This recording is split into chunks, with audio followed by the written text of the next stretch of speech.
गजाननं भूतगणादिसेवितं कपित्तजम्बूफलसारभक्षणं उमासुतं शोकविनाशकारकं नमामि विघ्नेश्वरपादपङ्कजम्। वक्रतुण्डमहाकाय सूर्यकोटिसमप्रभ निर्विघ्नं कुरु मे देव सर्वकार्येषु सर्वदा। या देवी सर्वभूतेषु शक्तिरूपेण संस्थिता नमस्तस्यै नमस्तस्यै नमस्तस्यै नमो नमः। या देवी सर्वभूतेषु बुद्धिरूपेण संस्थिता नमस्तस्यै नमस्तस्यै नमस्तस्यै नमो नमः। व्यासं व्यासकरं वन्दे मुनिं नारायणः स्वयं यदा प्राप्तकृपालोकान् कलिग्रात् यस्य तुण्डच्युतचूतराजतेयं रसात्मकं तमच्युतं कदा कुञ्जे सुकूजन्तं सुखं भजे श्रीधरं श्रीधरं वन्दे श्रीधरैकपरायणम् यस्य साधेन श्रीधरैयं कृतं कृता राधा भक्ति हरिर्गानं ताभ्यं या च समृता तां श्रीभागवतीं गाथां वन्दे गुरुरूपिणीम्।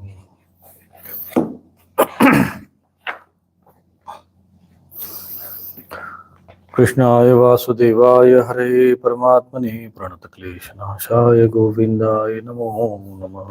नारायण नारायण नारायण।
तो कल हम सभी श्रद्धालुओं ने भगवान के परम उग्र स्वरूप और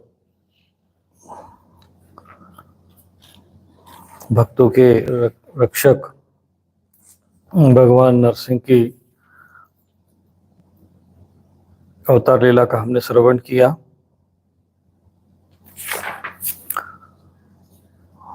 जो मनुष्य परम पुरुष परमात्मा की यह श्री नरसिंह लीला और सेनापति सहित हिरण्यकशिपु का वध और संत शिरोमणि प्रहलाद जी का पावन एकाग्र मन से पावन चरित्र एकाग्र मन से पढ़ता सुनता है, उसे भगवान के अभय पद वैकुंठ को प्राप्त होता है। तो ये कथा सभी को श्रवण करनी चाहिए। प्रहलाद जी की और भगवान नरसिंह और ये हिरण्यकशिपु का वध आदि ये सब पढ़ना चाहिए। जो इसको पढ़ता है और सुनता है, केवल पढ़ता ही नहीं सुनता भी है, तो उसे अगर कोई पढ़ नहीं सकता है तो अगर सुन भी ले तभी वह भगवान के अभय पद वैकुंठ को प्राप्त होता है। युधिष्ठिर, इस मनुष्य लोक में तुम लोगों के भाग्य अत्यंत प्रशंसनीय है, क्योंकि तुम्हारे घर में साक्षात परब्रह्म परमात्मा मनुष्य रूप धारण करके गुप्त रूप से निवास करते हैं। तो नारद जी यहाँ पर युधिष्ठिर को कहते हैं कि तुम्हारे घर में स्वयं परब्रह्म परमात्मा मनुष्य रूप धारण करके गुप्त रूप से निवास करते हैं। इसी से सारे संसार को पवित्र कर देने वाले ऋषि मुनि बार बार उनका दर्शन करने के लिए चारों ओर से तुम्हारे पास आया करते हैं। बड़े बड़े महापुरुष निरंतर जिनको ढूंढते रहते हैं, जो माया के लेश से रहित परम शांत परमानंद अनुभव स्वरूप परब्रह्म है, वे ही तुम्हारे प्रिय हितैषी मेरे भाई पूज्य आज्ञाकारी गुरु और स्वयं आत्मा श्री कृष्ण है। तो यहाँ पर नारद जी श्री कृष्ण जी के बारे में युधिष्ठिर को रहस्य बताते हैं कि वो जो जो तुम्हारे हितैषी है, मेरे भी भाई है, मामा के जो पुत्र होने के नाते वो इनके सगे संबंधी भी थे, पूज्य भी है, आज्ञाकारी भी है, आज्ञा भी मानने वाले हैं, क्योंकि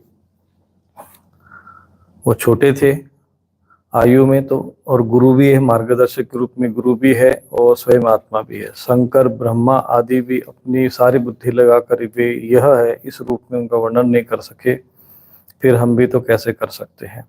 हम तो मौन, भक्ति और संयम साधना के द्वारा ही उनकी पूजा करते हैं। नारद जी के जो जो महापुरुष होते हैं वो कैसे भक्ति करते भगवान की, तो कहते मौन, भक्ति और संयम के द्वारा उनकी पूजा करते हैं। कृपया हमारी ये पूजा स्वीकार करके भक्त वत्सल भगवान हम पर प्रसन्न हो। युधिष्ठिर यही एकमात्र आराध्य देव है। प्राचीन काल में बहुत से मायावी मायासुर ने, बहुत बड़े मायावी मायासुर ने जब रुद्रदेव की कमनीय कृति में कलंक लगाना चाहा था, तब इन्हीं श्री कृष्ण ने फिर से उनके यश की रक्षा और विस्तार किया था। राजा युधिष्ठिर ने पूछा, नारद जी, मैं दानव किस कार्य से जगदीश और रुद्रदेव का यश नष्ट करना चाहता था, और भगवान श्री कृष्ण ने किस प्रकार उनकी यश की रक्षा की, आप कृपा करके बतलाइए। तो ये राक्षस असुर जो होते हैं, सदैव जो श्रेष्ठ महापुरुष होते हैं उनको यश में नष्ट करने का प्रयत्न करते रहते हैं, परंतु जो देव शक्तियां, ईश्वरीय शक्तियां हैं, वो उनके यश की रक्षा करते हैं।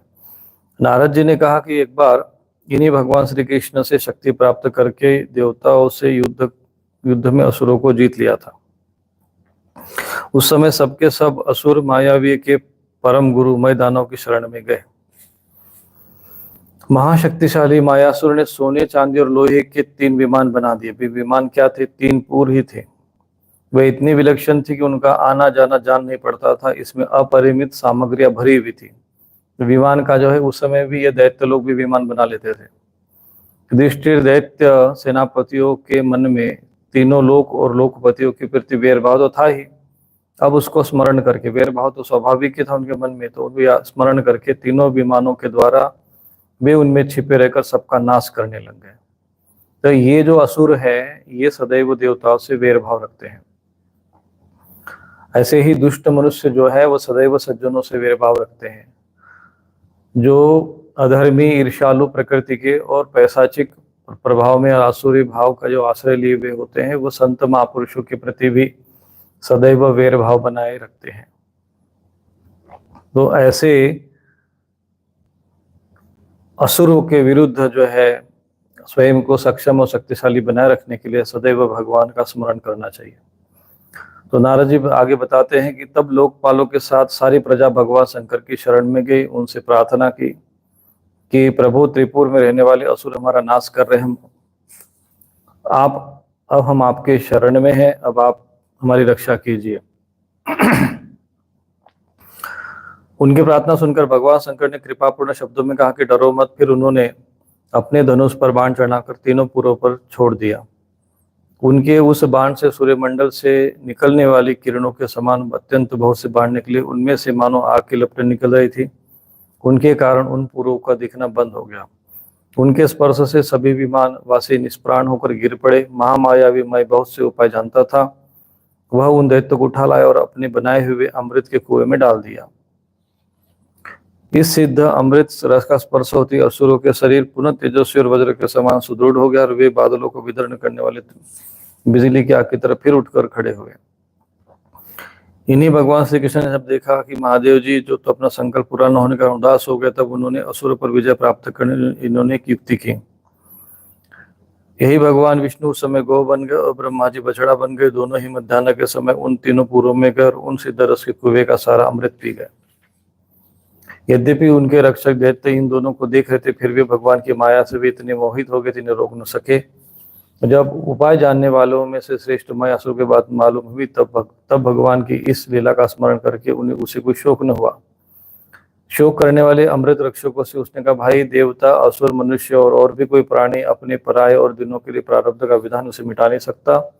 जो होना था हो गया, शोक करके क्या करना। इस प्रकार भगवान श्री कृष्ण ने अपनी शक्ति के द्वारा भगवान शंकर के युद्ध की सामग्री तैयार की। उन्होंने धर्म से रथ बनाया, ज्ञान से सारथी, वैराग्य से ध्वजा, ऐश्वर्य से घोड़े, तपस्या से धनुष, विद्या से कवच, क्रिया से बाण और अपनी अन्यान्य शक्तियों से अन्यान्य वस्तु का निर्माण किया। इन सामग्रियों से सज धज कर भगवान शंकर रथ पर सवार हुए एवं धनुष बाण धारण किया। भगवान शंकर ने अभिजीत मुहूर्त में धनुष पर बाण चढ़ाया और उन तीनों दुर्भेद्य विमानों को भस्म कर दिया। युधिष्ठिर, उसी समय स्वर्ग में धुंधुवियां बजने लगी, सैकड़ों विमानों की भीड़ लग गई।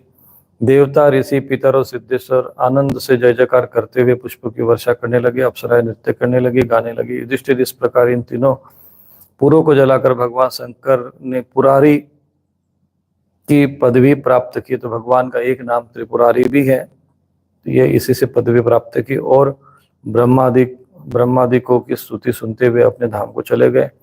आत्मस्वरूप जगत गुरु भगवान श्री कृष्ण इस प्रकार अपनी माया से जो मनुष्य की लीलाएं करते हैं, ऋषि लोग उन्हीं अनेकों लोग पावन लीला का गान किया करते। बताओ मैं तुम्हें क्या सुनाऊं।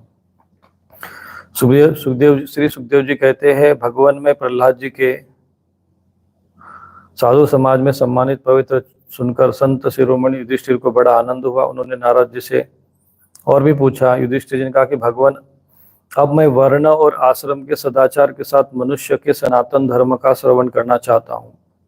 अब यहाँ पर युधिष्ठिर ने पूछा है, भगवान श्रोतुमिच्छामि नृणाम धर्मम सनातनम। अब देखिए यहाँ पर सनातन धर्म का वर्णन आता है। सप्तम स्कंद एकादश अध्याय में वर्णन आता है सनातन धर्म का। सनातन धर्म क्या है? तो वर्णाश्रमाचार युतम यत् पुमान विंदते परम।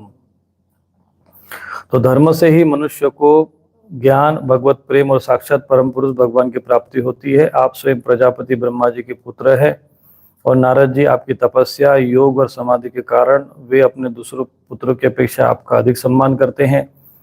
आपके समान नारायण परायण, दयालु, सदाचारी, शांत ब्राह्मण धर्म के गुप्त से गुप्त रहस्य को जैसे यथार्थ रूप से जानते हैं, वैसे दूसरे लोग नहीं जान सकते। तो धर्म के गुप्त से गुप्त रहस्य को नारद जी जानते थे। तो यहाँ पर भगवान श्रोतुमिच्छामि नृणाम धर्मम सनातनम, मैं सनातन धर्म का श्रवण करना चाहता हूँ। तो आज हम सनातन धर्म क्या है उसको हम श्रवण करते हैं। श्री नारद जी ने कहा कि युधिष्ठिर, अजन्मा भगवान ही समस्त धर्मों के मूल कारण है। जितने भी जो धर्म है, चाहे स्त्री धर्म, जो भी हम जिसको हम धर्म के श्रेणी में लेते हैं, उन सब का मूल कारण क्या है? अजन्मा भगवान ही। अजन्मा भगवान यहाँ पर शब्द आया है। वक्षे सनातनम धर्म, वही प्रभु चराचर जगत कल्याण के लिए धर्म और दक्ष पुत्री मूर्ति के द्वारा अपने अंश से अवतीर्ण होकर बद्रिकाश्रम में तपस्या कर रहे हैं। उन्हीं भगवान नारायण को नमस्कार करके उन्हीं के मुख से सुने हुए सनातन धर्म का मैं वर्णन करता हूँ। तो स्वयं धर्म के पुत्र के रूप में भगवान नर और नारायण के रूप में अवतरित हुए थे। उन्हीं भगवान नारायण को नमस्कार करते हुए उन्हीं के मुख से सुने हुए भगवान नारायण ने जो सनातन धर्म का वर्णन किया था, तो सनातन धर्म क्या है वो यहाँ पर श्रीमद् भागवत महापुराण में आता है। तो उसी सनातन धर्म का मैं वर्णन करता हूँ। वक्षे सनातनम धर्मम नारायण मुख उच्छ्रुतम, यानी जो भगवान नारायण के मुख से जो धर्म सनातन धर्म का ज्ञान हुआ है वो मैं आपको बताता हूँ। युधिष्ठिर, सर्व वेद स्वरूप भगवान श्री हरि, उनका तत्व जानने वाली महर्षियों की स्मृतियां और जिससे आत्मग्लानि न होकर आत्म प्रसाद को प्राप्त उपलब्धि हो, वह कर्म धर्म के मूल है। अब धर्म क्या है? बहुत से लोग कहते हैं धर्म जो है क्या है, धर्म क्या है? तो धर्म की कई प्रकार की व्याख्या है। धर्म के मूल क्या है? धर्म मूलम ही भगवान सर्व वेद मयो हरि। धर्म के मूल में जो सर्व वेदमयी है वो हरि ही धर्म के मूल है। तो ये सूत्र जो है लिख कर रखिए, धर्म मूलम ही भगवान सर्व वेदमयो हरि। युधिष्ठिर, धर्म के 30 लक्षण शास्त्रों में कहे गए हैं। तो धर्म क्या है? बहुत से लोग कहते हैं ये धर्म है वो धर्म है। तो धर्म क्या है? कहते सत्य, दया, शौच, तितिक्षा, उचित अनुचित का विचार, मन का संयम, इंद्रियों का संयम, अहिंसा, ब्रह्मचर्य, त्याग, स्वाध्याय, सरलता, संतोष, समदर्शी महात्माओं की सेवा, सांसारिक धीरे शयने शयने सांसारिक भोगों की चेष्टा से निवृत्ति, मनुष्य के अभिमान पूर्वक प्रयत्नों का फल उल्टा ही होता है ऐसा विचार, मौन, आत्मचिंतन, प्राणियों को अन्य आदि का यथा योग्य विभाजन, उनमें और विशेष करके मनुष्यों में अपने आत्मा और इष्ट देव का भाव, संतों के परम आश्रय स्वरूप भगवान श्री कृष्ण के गुण और लीला का श्रवण, कीर्तन, स्मरण, उनकी सेवा, पूजा, नमस्कार, उनके प्रति दास्य, सख्य और आत्मसमर्पण, ये 30 प्रकार का जो आचरण है ये मनुष्य का परम धर्म, ये सनातन धर्म है। इसके पालन से सर्वात्मा भगवान प्रसन्न होते हैं। तो यहाँ पर कहते हैं सत्य का आचरण करना, दया होना चाहिए, तप का आचरण करना, शौच, तितिक्षा,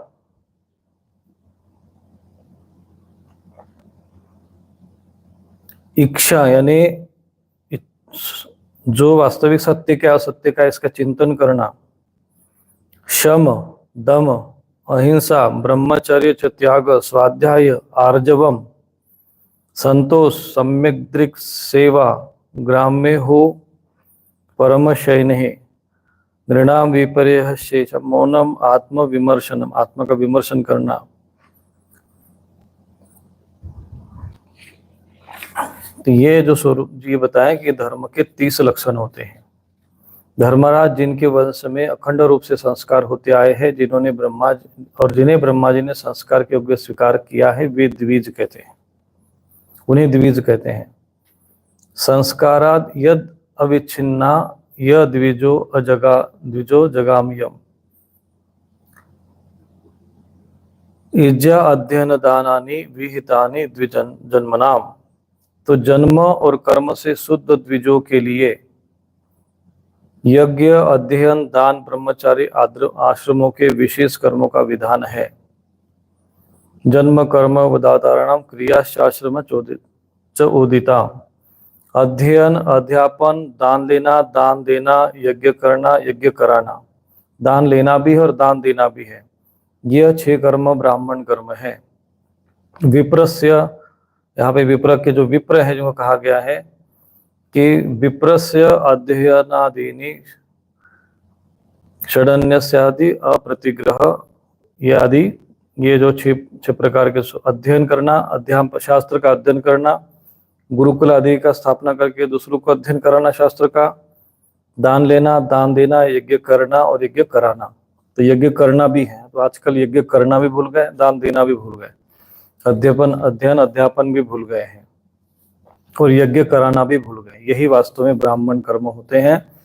अब तो बस वही जो चल रहा है, कोई भी देवता को बैठा देना, उसी को जो है अपना पूजा करके, ये सब इसी में लगे हुए हैं। तो स्वयं अध्ययन करना, शास्त्रों में का अध्ययन करना, गुरुकुल में रहकर 12 वर्ष तक अध्ययन करे, शास्त्र का, कर्मकांड का अध्ययन करे, फिर उसका अध्यापन करे, फिर दूसरों को सिखाए भी, फिर दान लेना, दान देना और यज्ञ कराना, ये 6 कर्म ब्राह्मण के। क्षत्रियों को दान नहीं लेना चाहिए, प्रजा की रक्षा करने वाले क्षत्रिय का जीवन निर्वाह ब्राह्मण की सेवा और सबसे योग्य कर और दंड आदि के द्वारा होता है। तो वैश्य को सर्वदा ब्राह्मण वंश का अनुयायी रहकर गोरक्षा, कृषि और व्यापार के द्वारा अपनी जीविका चलानी चाहिए। शूद्र का धर्म है कि भी जातियों की सेवा करे, उनकी जीविका का निर्वाह ही उसका स्वामी करता है। ब्राह्मण के जीवन निर्वाह के साधन 4 बताए गए हैं। अब जो ब्राह्मण है, अब उसको जीवन निर्वाह करना, क्षत्रिय को जीवन निर्वाह करना है, अर्थात जो सैनिक होते हैं, जो राजा होते हैं, उनको ब्राह्मण के अतिरिक्त सबसे यथा योग्य कर लेना है, टैक्स लेना, और फिर दंड आदि के, जुर्माना आदि के द्वारा होता है। वैश्य जो होता है वह व्यापार, कृषि और गोरक्षा इसके द्वारा चलानी चाहिए। शूद्र का कार्य है कि वो सभी की सेवा करे, जो भी सेवा भाव से। ब्राह्मण के लिए वार्ता, शालीन, यायावर और शिलंच, ये 4 प्रकार की जो है जीविका बताई गई है। इनमें से पीछे पीछे की वृत्तियां अपेक्षाकृत श्रेष्ठ हैं। तो वार्ता का अर्थ होता है यज्ञ अध्ययन आदि कराकर दान जो है दान में धन लेना, ये वार्ता है। तो यही ब्राह्मण जो है, जो ब्राह्मण कर्म करते हैं, उनको ये करना चाहिए। शालीन का अर्थ होता है बिना मांगे जो कुछ मिल जाए उसी में निर्वाह करना, बिना मांगे। तीसरा है कि नित्य प्रति धान्यादि मांग कर भिक्षा मांग ले, यायावर यानी भिक्षा मांगना। और एक होता है शिलोंछन, अर्थात जो किसान के द्वारा, जैसे कृषक जो होते हैं खेती करते, उसके बाद जो धान काटने के बाद जो भी खेतों में बच जाता है अन्न, उसको बीन कर फिर उसे एकत्रित करना और उसके द्वारा जीवन निर्वाह करना शिलोंचन वृत्ति है। तो ब्राह्मण के लिए यज्ञ और अध्यापन आदि कराकर शिक्षा देना, गुरुकुल आदि के माध्यम से यज्ञ आदि करा के धन का अपना जीवन निर्वाह करना चाहिए, अथवा जो बिना मांगे स्वेच्छा से सहज में जो मिल जाए उसी में रहना चाहिए। तो अर्थात ये जो ब्राह्मण कर्म है, एक प्रकार से ऋषि मुनि सन्यासी जो भी ये सब ब्रह्म के उपासक है, उनके लिए ये सब है। दूसरा, अथवा या भिक्षा मांग कर ले आना, ये 4 प्रकार के उसमें दिया है।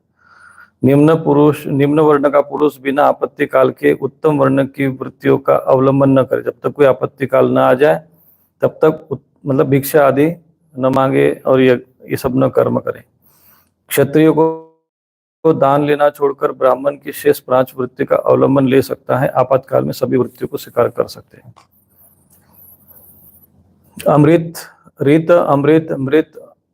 प्रमृत और सत्ता, इनमें से किसी भी वृत्ति का आश्रय ले, परंतु स्वान वृत्ति का अवलंबन कभी न करें।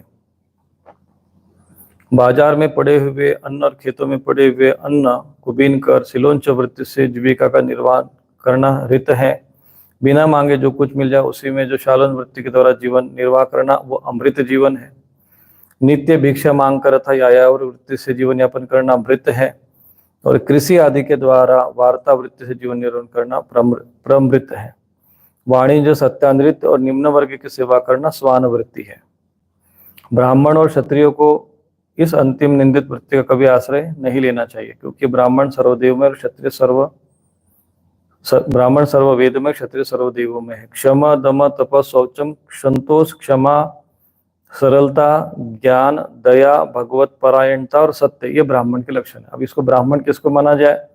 तो जिसके अंदर शम हो, जो इंद्रियों का शमन करता हो, दमन करता हो, जो तपस्या करता हो, शुद्धता से रहता हो, जिसमें संतोष की वृत्ति हो स्वेच्छा से, जो क्षमा, दूसरों में जिनमें क्षमा का भाव हो, सरलता हो, जिसमें ज्ञान हो, दया हो और भगवत परायण हो और सत्य बोलता हो, ये ब्राह्मण के लक्षण है। अब क्षत्रिय को किसको माना जाए? तो युद्ध में उत्साह, वीरता, धीरता, तेजस्विता, त्याग, मनोजय, क्षमा, ब्राह्मणों की प्रति भक्ति, अनुग्रह और प्रजा की रक्षा करना एक क्षत्रिय के लक्षण है। देवता, गुरु और भगवान की प्रति भक्ति, अर्थ, धर्म और काम, इन तीनों पुरुषार्थों की रक्षा करना, आस्तिकता, उद्योगशीलता और व्यावहारिक निपुणता, ये वैश्य के लक्षण है। उच्च वर्णों के सामने विनम्र रहना, पवित्रता से रहना, स्वामी की निष्कपट सेवा करना, वैदिक मंत्रों से रहित यज्ञ करना। ये यज्ञ करने के लिए कहा, लेकिन वैदिक मंत्रों का प्रयोग न करें। अर्थात शूद्र भी यज्ञ करने के लिए विधान, उनको चोरी न करना, सत्य और गौ ब्राह्मणों की रक्षा करना, ये शूद्र के लक्षण है। पति की सेवा करना, उनके अनुकूल रहना, पति के संबंधियों को प्रसन्न रखना, सर्वदा पति के नियमों की रक्षा करना, ये पति को ही ईश्वर मानने वाली पतिव्रता स्त्रियों के धर्म है। तो सभी के अपने अपने धर्म बताए गए हैं।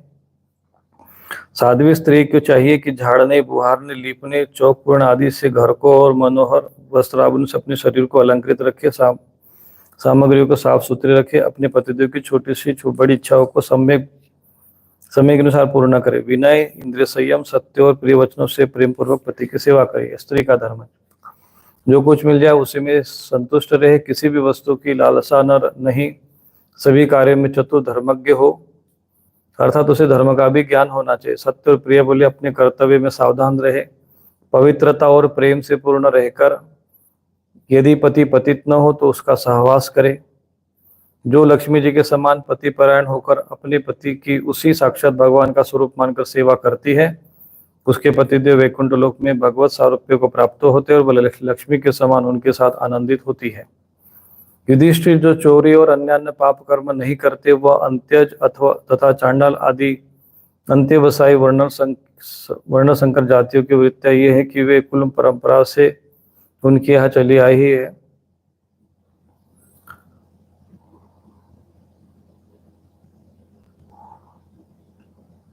तो यहाँ पर कहते हैं कि देवर्षि ऋषि मुनियों ने युग युग में प्राय मनुष्य के स्वभाव के अनुसार धर्म की व्यवस्था की है। वही धर्म उनके लिए इस लोक और परलोक में कल्याणकारी होता है। तो ये जो धर्म की जो स्थापना की गई है, इसमें लिखा है प्राय स्वभाव विहितो नृणाम धर्मो युगे युगे। तो अलग अलग युग में जो स्वभाव है, ऐसी भगवत गीता में ये सारा स्वभावजम शब्द आता है। और यहाँ पर भी भागवत महापुराण में प्राय स्वभाव विहितो नृणाम धर्मो युगे युगे। शौच संतुष्ट शांति आर्जवमेव च ज्ञान विज्ञान आस्तिक्यम ब्रह्म कर्म स्वभावजम। जैसे भगवत गीता में कि स्वाभाविक रूप से जिसका जैसा स्वभाव हो, जिसमें जैसे लक्षण हो, उसी अनुसार उनके लिए वो धर्म नियत हो जाता है। वही धर्म उनके लिए लोक परलोक में परम कल्याणकारी है। तो जो स्वाभाविक रूप से जो हमारा धर्म बनता है, हमारे लक्षण और गुण और कर्मों के अनुसार, जो जैसे हमारे लक्षण, जिनमें ये लक्षण होते हैं, वो ब्राह्मण में जैसे जैसे क्षत्रिय के लक्षण है, ब्राह्मण के जो लक्षण है, जिसमें ये सारे गुण हो, लक्षण हो, क्योंकि ये सत्य दम क्षमा शौचम ये गुण है। तो जिन व्यक्ति में ये गुण हो, जिनमें लक्षण, वो ब्राह्मण माना जाता है। युद्ध में उत्साह वीरता एक क्षत्रिय माना जाता है, जिनमें ये लक्षण होते हैं, दिखाई देते हैं। जैसे किसी भी व्यक्ति को सैनिक बनाना, तो उसको टेस्ट किया जाता है कि इसके अंदर उत्साह कितना है, ये दौड़ में कितना है, ये कितना सहन कर सकता है, इसके अंदर कितनी चपलता है, कितने में युद्ध में ये निपुण है। उस आधार पर फिर उसी लक्षणों के आधार पर उसको स्थान, पद अथवा कार्य सौंपा जाता है। उसी प्रकार से स्वभाव के आधार पर ऋषि मुनियों ने, जो वेद परंपरा के ऋषि रहे, उन्होंने ये आरंभ किया है।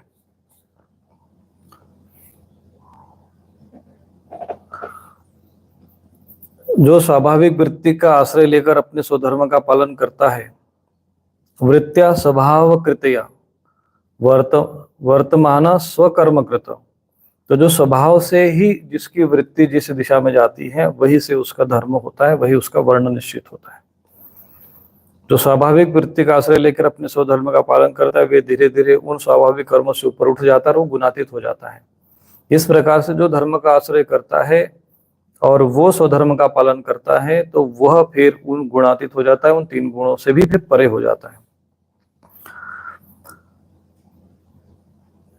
महाराज, जिस प्रकार बार बार बोने से खेत स्वतः ही शक्तिहीन हो जाता है और उसमें अंकुर उगना बंद हो जाता है, यहाँ तक कि उसमें बोया हुआ बीज भी नष्ट हो जाता है, उसी प्रकार से ये चित्त जो वासनाओं का स्थान माना गया है, उसी विषयों का अत्यंत सेवन करने पर स्वतः ही उग जाता है, परंतु स्वल्प भोगों से ऐसा नहीं होता। जैसे एक एक बूंद में घी डालने से आग नहीं बुझती, परंतु एक ही साथ अत्याधिक घी पड़ बुझ जाती है। जिस पुरुष के वर्णों को बतलाने वाला जो लक्षण कहा गया है, वह दूसरे वर्ण वाले में भी मिले तो भी उसे भी उसी वर्ण का समझना चाहिए। यस्य यत् लक्षणं प्रोक्तम पुंसो वर्णाभिव्यंजकम यदन्यत्रापि दृश्येत तत् तेनेव विनिर्दिशेत। यहाँ पे कहते हैं कि यदि जिस पुरुष के वर्ण को बतलाने वाला जो लक्षण बताया गया है, यदि जैसे मान लीजिए किसी वैश्य में यदि ब्राह्मण के लक्षण दिखाई देते हैं, तो फिर उसे दूसरे वर्ण के अगर गुण मिलते हैं तो उसी वर्ण का समझ लेना चाहिए, उसे ब्राह्मण मान लेना चाहिए। ऐसा भी इसका अर्थ बनता है। जैसा कि विश्वामित्र जी के साथ हुआ कि ब्रह्मा जी कहते हैं कि तपसोग्रेण प्राप्तवान मसी कौशिक, ब्राह्मणोयम तपसोग्रेण प्राप्तवान मसी कौशिक, कि हे कौशिक, आपने उग्र तपस्या के द्वारा ब्राह्मणत्व को प्राप्त कर लिया। यदि किसी पुरुष में जैसा लक्षण दिखता है, शूद्र के लक्षण, ब्राह्मण के लक्षण, क्षत्रिय के लक्षण, वैश्य के लक्षण, तो लक्षणों के आधार पर यह तय होता है कि कोई व्यक्ति का धर्म क्या है। वो ब्राह्मण धर्म का पालन करे, क्षत्रिय धर्म का पालन करे, तो वो लक्षणों के आधार पर होता है, और यही शास्त्रोक्त विधान है। कुलाचार, समाचार, जो समय काल परिस्थिति को न शास्त्र के विपरीत अर्थ लगाकर जो सामाजिक व्यवस्था, वर्णाश्रम की जो व्यवस्था नष्ट हुई है, उसके कारण समाज में अधर्म उत्पन्न होता है और शास्त्र का उल्लंघन होता है। तो शास्त्र तो हमें जो यही बात कहते हैं, जो वास्तविकता में भगवत गीता को जो जैसा उसमें वर्णन आया हुआ है, या भागवत महापुराण में वर्णन आया है, महाभारत में जैसा वर्णन आया है, उनके आधार पर ही ये सारी व्यवस्था बनाई गई, ताकि व्यवस्था को ठीक से चलाया जा सके, जिसका आधार गुण और कर्म माने गए हैं। गुण कर्म जैसे जिसमें लक्षण होते हैं, जिसमें जैसी योग्यता होती, पात्रता होती है, तो वो वैसा ही कर्म करेगा जिसके स्वाभाविक व्यक्ति के हैं। जैसे मान लीजिए किसी के अंदर स्वाभाविक रूप से अगर शूद्र के लक्षण है, तो उसको तुम आप ब्रह्म कर्म में कितना भी लगाओगे, कितना भी साधना में लगा दोगे, या उसको युद्ध का कार्य सौंप देंगे, राष्ट्र की सीमा की रक्षा करने के लिए सौंप देंगे, तो वो वहां से युद्ध से भाग उठेगा, सीमा की रक्षा नहीं कर पाएगा। ऐसे ही शूद्र के लक्षण जिसमें हो, ऐसे व्यक्ति के ऊपर अगर हम धर्म का दायित्व सौंपते हैं, धर्म कार्य अगर उसको देते हैं, धर्म कार्य के धर्माचार्य आदि के पदों पर नियुक्त करते हैं, तो ऐसा व्यक्ति जो है वो धर्म को भ्रष्ट कर देगा और अधर्म का आचरण करेगा।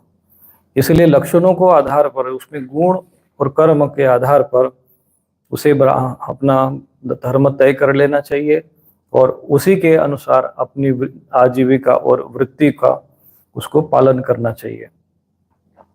तो इसलिए ब्राह्मण आदि यदि जो भी कर्म है, उनके लिए 4 प्रकार के कर्म जो आजीविका बताई है, क्षत्रियों के लिए आजीविका बताई है, ब्राह्मण इस प्रकार के जो आचरण करते हैं, ये सनातन धर्म है।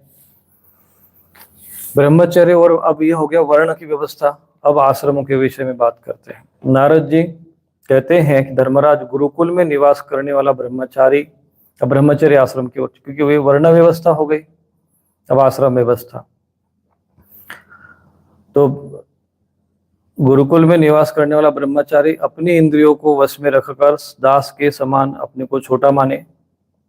गुरुकुल में निवास करने वाले ब्रह्मचारी को कैसे आचरण करना चाहिए, गुरु के सानिध्य में कैसे रहना चाहिए, उसका वर्णन आता है। गुरुकुल में निवास करने ब्रह्मचारी गुरुकुले वसंदांतो गुरोर्हितम आचारण दासवन नीचो गुरो सुदृढ़ सौहृदः। ये उसका आचरण बताया गया कि गुरुकुल में निवास करने वाले ब्रह्मचारी अपनी इंद्रियों को वश में रखकर दास के समान अपने को छोटा माने, गुरु के चरणों में सुदृढ़ अनुराग रखे और उनके हित के कार्य करता रहे। जैसे दास यानी सेवक की भांति वहां पर गुरु की सेवा में रहना चाहिए, और बहुत अपने को किसी भी प्रकार का अहम अपने को नहीं रखना चाहिए। जितना विनम्र रहना चाहिए, जितना विनम्र रहेगा, जितना अपने आप को सेवा भाव में रहेगा, अपने को छोटा मानकर रहेगा, उतना ही वो ज्ञान का पात्र होता है। सायंकाल और प्रातःकाल गुरु, अग्नि, सूर्य और श्रेष्ठ देवताओं की उपासना करें। सायंकाल, प्रातःकाल, संध्याकालीन जो है, तो गुरु की उपासना करे, अग्नि की उपासना करे अर्थात यज्ञ करे। अब गुरु की उपासना करे अर्थात गुरु के जो भी सेवा कार्य हो वो करे, अग्नि की उपासना करे अर्थात यज्ञ करे, सूर्य की उपासना करे अर्थात वो जो है गायत्री मंत्र आदि के द्वारा जप करे, और श्रेष्ठ देवताओं की उपासना करे अर्थात इष्ट देवताओं की भी उपासना करे, और मौन होकर एकाग्र चित्त से गायत्री मंत्र का जप करता हुआ दोनों समय की संध्या करे। गुरु जी जब बुलावे तभी पूर्णतया अनुशासन में रहकर उनसे वेदों का स्वाध्याय करे, शास्त्रों का स्वाध्याय करे। पाठ के आरंभ और अंत में उनके चरणों में माथा टेककर प्रणाम करे। शास्त्र की आज्ञा अनुसार मेखला, मृगचर्म, वस्त्र, जटा, दंड, कमंडलू, यज्ञोपवीत और हाथ में कुश धारण करे। सायंकाल और प्रातःकाल भिक्षा मांग कर लावे और उसे गुरु जी को समर्पित कर दे। वे आज्ञा दे तब भोजन करे, यदि वे आज्ञा न दे तो उपवास करे। इस प्रकार से जो गुरु के मार्गदर्शन में शिष्य रहता है, भगवान श्री रामचंद्र जी भी इसी प्रकार से आचरण करते थे। भगवान राम, लक्ष्मण जी, भरत, शत्रुघ्न, इनका भी हम देखते हैं कि इनका भी यज्ञ पवित्र हुआ और उनको 12 वर्ष तक गुरुकुल में रहकर इसी प्रकार का आचरण किया। क्योंकि स्वयं राजा दशरथ राजा थे तो उन्होंने गुरुकुल के आचार्य अपने राजभवन में नहीं बुलाए, अपने पुत्रों को भी यज्ञोपवीत संस्कार कराया और फिर माता से ही प्रथम भिक्षा माता से मांगे जाती, उन्होंने माता से भिक्षा मांगकर गुरुकुल में गए, 12 वर्ष तक गुरुकुल में वास किया। उस काल में वो घर वापस नहीं आए और 12 वर्ष तक जब गुरु के द्वारा इसी प्रकार से आचरण किया जैसा इसमें वर्णन है। तो यही गुरुकुल में ब्रह्मचार्य के आश्रम के नियम है। अपनी शील की रक्षा करे, थोड़ा खाए, भोजन अल्पाहार करे, सुशीलो मितभुक दक्ष श्रद्धानो जितेंद्रिय यावदर्थ व्यवहारेत स्त्रीषु स्त्री निर्जितेषु च। स्त्री और स्त्रियों के वश में रहने वाली जितनी भी आवश्यकता हो स्त्री और स्त्रियों के वश में रहने वालों के साथ जितनी आवश्यकता हो उतना ही व्यवहार करें। कि जो स्त्री और स्त्री जैसे गृहस्थ व्यक्तियों के साथ कम जो है, जहाँ जितना आवश्यक उतना ही व्यवहार करें। जो गृहस्थ नहीं है और ब्रह्मचर्य का व्रत लिए है उसे स्त्रियों की चर्चा से ही अलग रहना चाहिए। इंद्रिया बड़ी बलवान है जी, ये प्रयत्न पूर्वक साधन करने वालों के मन को भी शुद्ध करके खींच लेती। युवक ब्रह्मचारी युवती गुरु पत्नियों से बाल सुलझवाना, शरीर में मर्दन कराना, स्नान करवाना, उपटन कर इत्यादि कार्य न करावे।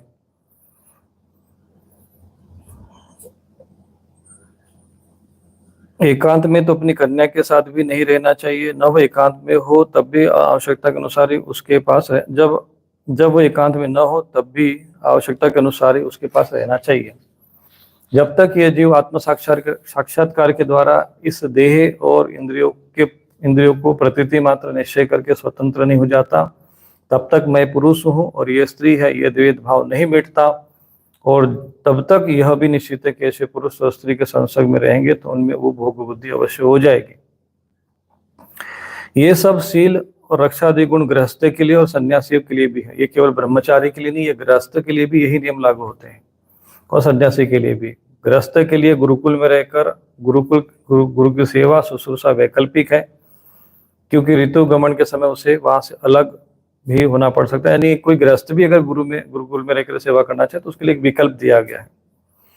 जो ब्रह्मचर्य व्रत धारण करे उन्हें चाहिए कि वे सुरमा या तेल न लगावे, उबटन न मले, स्त्रियों के चित्र न बनावे, मांस और मद्य से कोई संबंध न रखे, फूलों के हार, इत्र आदि आभूषणों का त्याग करे।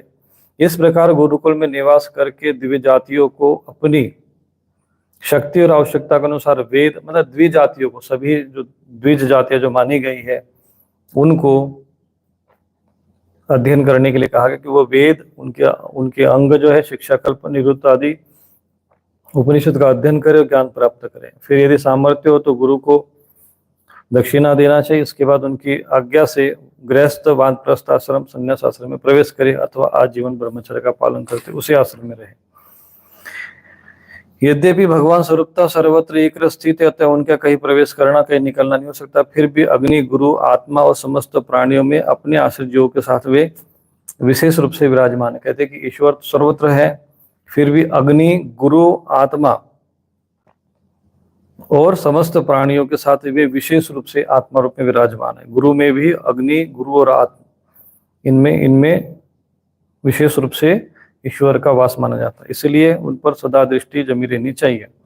इस प्रकार आचरण करने वाला ब्रह्मचारी, वानप्रस्थ, सन्यासी, गृहस्थ विज्ञान संपन्न होकर ब्रह्म तत्व का अनुभव प्राप्त कर लेता है। अब मैं ऋषियों के मतानुसार वानप्रस्थ आश्रम के लिए नियम बताता हूँ। इनका आचरण करने से वानप्रस्थ आश्रमी को अनायास ऋषियों के लोक, महर लोक की प्राप्ति हो जाती है।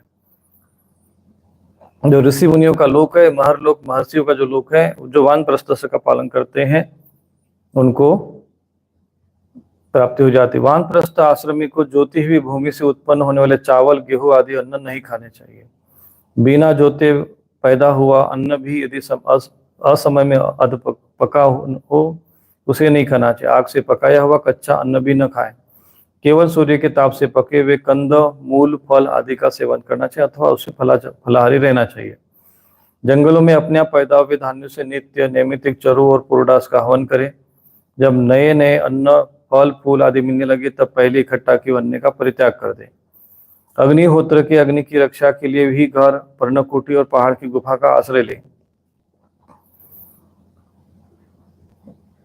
स्वयं शीत वायु अग्नि वर्षा का सहन करे। सिर पर जटा धारण करे। केश रोम नख दाढ़ी मूछ न कट पाए। मेल से भी शरीर को अलग न करे। कमंडलू मृग चर्म दंड वल्कल वस्त्र अग्निहोत्र की सामग्री को अपने पास रखे।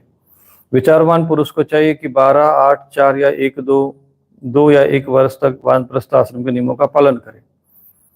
ध्यान रहे कि यदि कहीं तपस्या का क्लेश सहन करने से बुद्धि न बिगड़ जाए। वानप्रस्थी पुरुष जब रोग और बुढ़ापे के कारण अपने कर्म पूरे न कर सके और वेदांत विचार करने में सामर्थ्य, तब उसे अनशन आदि व्रत रखने चाहिए। ये संपूर्ण विश्व को कार्य और कारण से अतीत परमात्मा में अध्यस्त जाने और कार्य कारण स्वरूप इस जगत में ब्रह्म स्वरूप अपने आत्मा को परिपूर्ण देखे।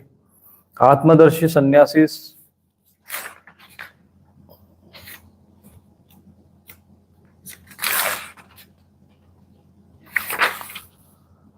अनशन के पूर्व ही वह अपने आह्वानी आदि अग्नियों को अपने आत्मा में लीन कर ले। जितेंद्रिय पुरुष अपने शरीर के छिद्र आकाशों को आकाश में, व प्राणों को वायु में, गर्मी को अग्नि में, रक्त आदि जलीय तत्वों को जल में और हड्डी आदि ठोस तत्वों पृथ्वी में लीन कर। इस प्रकार वाणी और उससे कर्म भाषण को वह अधिष्ठातु देवता अग्नि में, इस प्रकार से वो ध्यान करना चाहिए। वर्णन आता है यहाँ पर। नारद जी कहते हैं कि अब धर्मराज, यदि वानप्रस्थी में ब्रह्म विचार का सामर्थ्य हो तो शरीर के अतिरिक्त और सब कुछ छोड़कर वह संन्यास ले ले तथा किसी भी व्यक्ति, वस्तु, स्थान, समय की अपेक्षा न कर एक गांव में एक ही रात ठहरने का नियम लेकर पृथ्वी पर विचरण करे। यदि वह वस्त्र पहने तो केवल कौपीन, जिससे उसके गुप्त अंग ढक जाए, और जब तक कोई आपत्ति नहीं तब तक दंड, और अपने आश्रम के चिन्हों के सिवा उसकी त्यागी भी किसी भी वस्तु को ग्रहण न करे। सन्यासी को चाहिए कि वह समस्त प्राणियों का हितैषी हो, शांत रहे, भगवत परायण रहे, किसी का आश्रय न लेकर अपने आप में रमे और अकेला ही विचरण करे। आत्मदर्शी सन्यासी सुसुप्ति जागरण की संधि में अपने स्वरूप का अनुभव करे और बंधन तथा मोक्ष दोनों ही केवल माया है, वस्तुतः कुछ नहीं, ऐसा समझे। न तो शरीर की अवश्य होने वाली मृत्यु का अभिनंदन करे, न अनिश्चित जीवन का।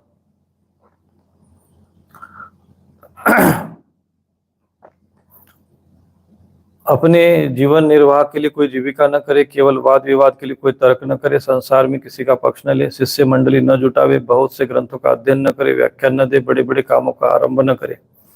शांत, समदर्शी और महात्मा सन्यासी के लिए किसी आश्रम का बंधन धर्म का कारण नहीं है। वह अपने आश्रम के चिन्हों को धारण करे या चाहे छोड़ दे। उसके पास कोई आश्रम का चिन्ह न हो, परंतु वह आत्मानुसंधान में मग्न हो तो अत्यंत विचारशील, परंतु जान पड़े पागल और बालक की तरह। वह अत्यंत प्रतिभाशील होने पर भी साधारण मनुष्य की दृष्टि में ऐसा जान पड़े जैसे कोई गूंगा हो। इस विषय में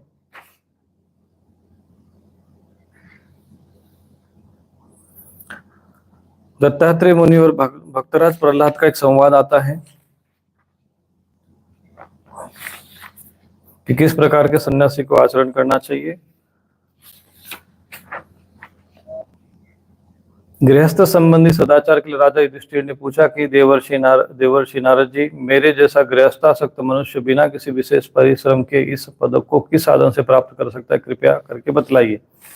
तो कहते हैं कि जो गृहस्थ में आसक्त हो वो व्यक्ति कैसे बिना विशेष परिश्रम के इस परम पद को प्राप्त कर सकता है। श्री नारद जी ने कहा, युधिष्ठिर, मनुष्य गृहस्थाश्रम में रहे, गृहस्थ धर्म के अनुसार सब कार्य करे, परंतु उन्हें भगवान के प्रति समर्पित कर दे और बड़े बड़े संत महापुरुषों की सेवा करे। वासुदेवार्पणम साक्षात उपासित महामुनि, ये उसमें कहा गया है। अवकाश के अनुसार विरक्त पुरुषों में निवास करे, जब भी समय मिले विरक्त पुरुषों के साथ निवास करे। बार बार श्रद्धापूर्वक भगवान के अवतारों की लीला का सुधापान करता रहे। जैसे स्वप्न टूट जाने पर मनुष्य स्वप्न के संबंध में आसक्ति नहीं, तब वैसे जो सत्संग के द्वारा बुद्धि शुद्ध हो तो शरीर, स्त्री, धन, पुत्र आदि की स्वयं आसक्ति छोड़ता चले, क्योंकि ये एक न एक दिन छूटने वाले ही है। बुद्धिमान पुरुष को आवश्यकता के अनुसार ही घर और शरीर की सेवा करनी चाहिए, अधिक नहीं।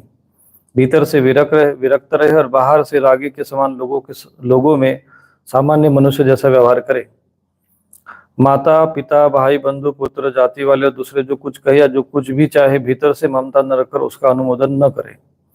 बुद्धिमान पुरुष वर्षा आदि के द्वारा होने वाले अन्न आदि, पृथ्वी से उत्पन्न होने वाले सुवर्ण आदि द्रव्य तथा सब प्रकार के धन भगवान के ही दिए हुए हैं, ऐसा समझकर प्रारब्ध के अनुसार उनका उपभोग करता हुआ संचय न करे, उन्हें पूर्वोक्त रूप से धर्म के कार्य में, साधु सेवा आदि में लगा दे। मनुष्य का अधिकार केवल उतनी धन पर है जितने से उसकी भूख मिट जाए। उससे अधिक संपत्ति को जो अपनी मानता है वह चोर है, उसे दंड मिलना चाहिए। हरिण, ऊंट, गधा, बंदर, चूहा, सरीसृप, पक्षी आदि को अपने पुत्र के समान समझे, उनके हित के लिए भी कर्म करता रहे। गृहस्थ मनुष्य को भी धर्म अर्थ काम के लिए बहुत कष्ट नहीं उठाना चाहिए, अपितु देश काल और प्रारब्ध के अनुसार जो कुछ मिले उसी में संतुष्ट रहने का प्रयत्न करना चाहिए।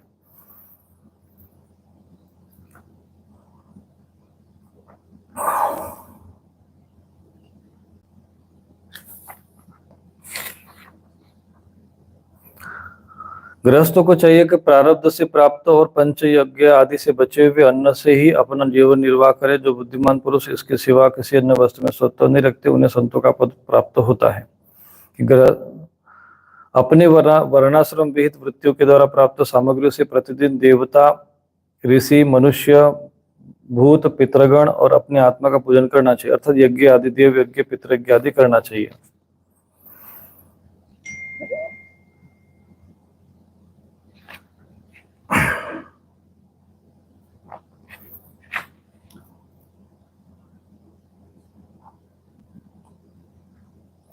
धनी द्विज को अपने धन के अनुसार आश्विन मास के कृष्ण पक्ष में अपने माता पिता और उनके बंधुओं सहित पितामह मातामह आदि का महालय श्राद्ध करना चाहिए। जैसे पितृपक्ष में जो श्राद्ध आदि का इसमें वर्णन आया कि पितृपक्ष में श्राद्ध आदि करना चाहिए। इसके सिवा अयन अर्थात कर्क और मकर की संक्रांति, विषु अर्थात तुला और मेष की संक्रांति, व्यतिपात, दिनक्षय, चंद्र ग्रहण और सूर्य ग्रहण के समय, द्वादशी के दिन, श्रवण, धनिष्ठा, अनुराधा नक्षत्र में, वैशाख शुक्ल तृतीया अर्थात अक्षय तृतीया को, कार्तिक शुक्ल नवमी अर्थात अक्षय नवमी को, अगन, पौष और माघ इन 4 महीनों की कृष्णाष्टमी, माघ शुक्ल की सप्तमी और प्रत्येक महीने की पूर्णिमा जो अपने मास नक्षत्र चित्रा आदि युक्त हो, द्वादशी तिथि, ये सारे समय पितृगणों का श्राद्ध करने के लिए श्रेष्ठ माने गए हैं। तो जो अपने पितृगणों का श्राद्ध करना चाहिए, वे ये योग केवल श्रद्धा श्राद्ध के लिए ही नहीं, सभी पुण्य करने के लिए उपयोगी है। तो ये मुहूर्त बताए गए हैं कि कर्क संक्रांति, मकर संक्रांति, तुला संक्रांति, मेष संक्रांति आदि में, श्रवण नक्षत्र आदि से धनिष्ठा नक्षत्र में श्राद्ध करना चाहिए। ये कल्याण साधना की उपयुक्त और शुभ की अभिवृद्धि करने वाले इन अवसरों पर पूरी शक्ति लगाकर शुभ कर्म करना चाहिए। जो शुभ संयोग में शुभ पर्व पर स्नान, जप, होम, व्रत तथा देवता ब्राह्मणों की पूजा की जाती है तथा जो कुछ देवता, पितर, मनुष्य और प्राणियों को समर्पित है वो फल अक्षय होता है। युधिष्ठिर इसी प्रकार स्त्री के पुंसवन आदि, संतान के जात कर्म आदि तथा यज्ञ, अपने यज्ञ दीक्षा आदि संस्कार के समय, शवदाह के दिन और वार्षिक श्राद्ध के उपलक्ष्य में और अन्य मांगलिक कर्मों में दान आदि शुभ कर्म करना चाहिए।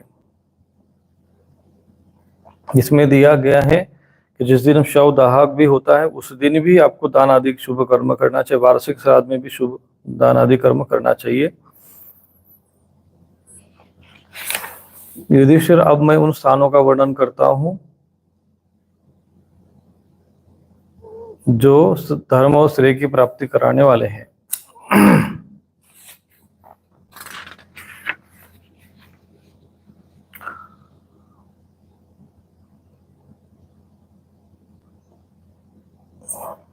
जिनमें ये सारा जगत, चर अचर जगत स्थित और उन भगवान की प्रतिमा जिस देश में हो, जहाँ तप, विद्या, दया आदि से युक्त ब्राह्मण के परिवार निवास करते हो, जहाँ भगवान की पूजा होती हो और पुराणों में प्रसिद्ध गंगा आदि नदियां, वह स्थान परम कल्याणकारी है। इसमें विभिन्न प्रकार के तीर्थों का वर्णन आता है।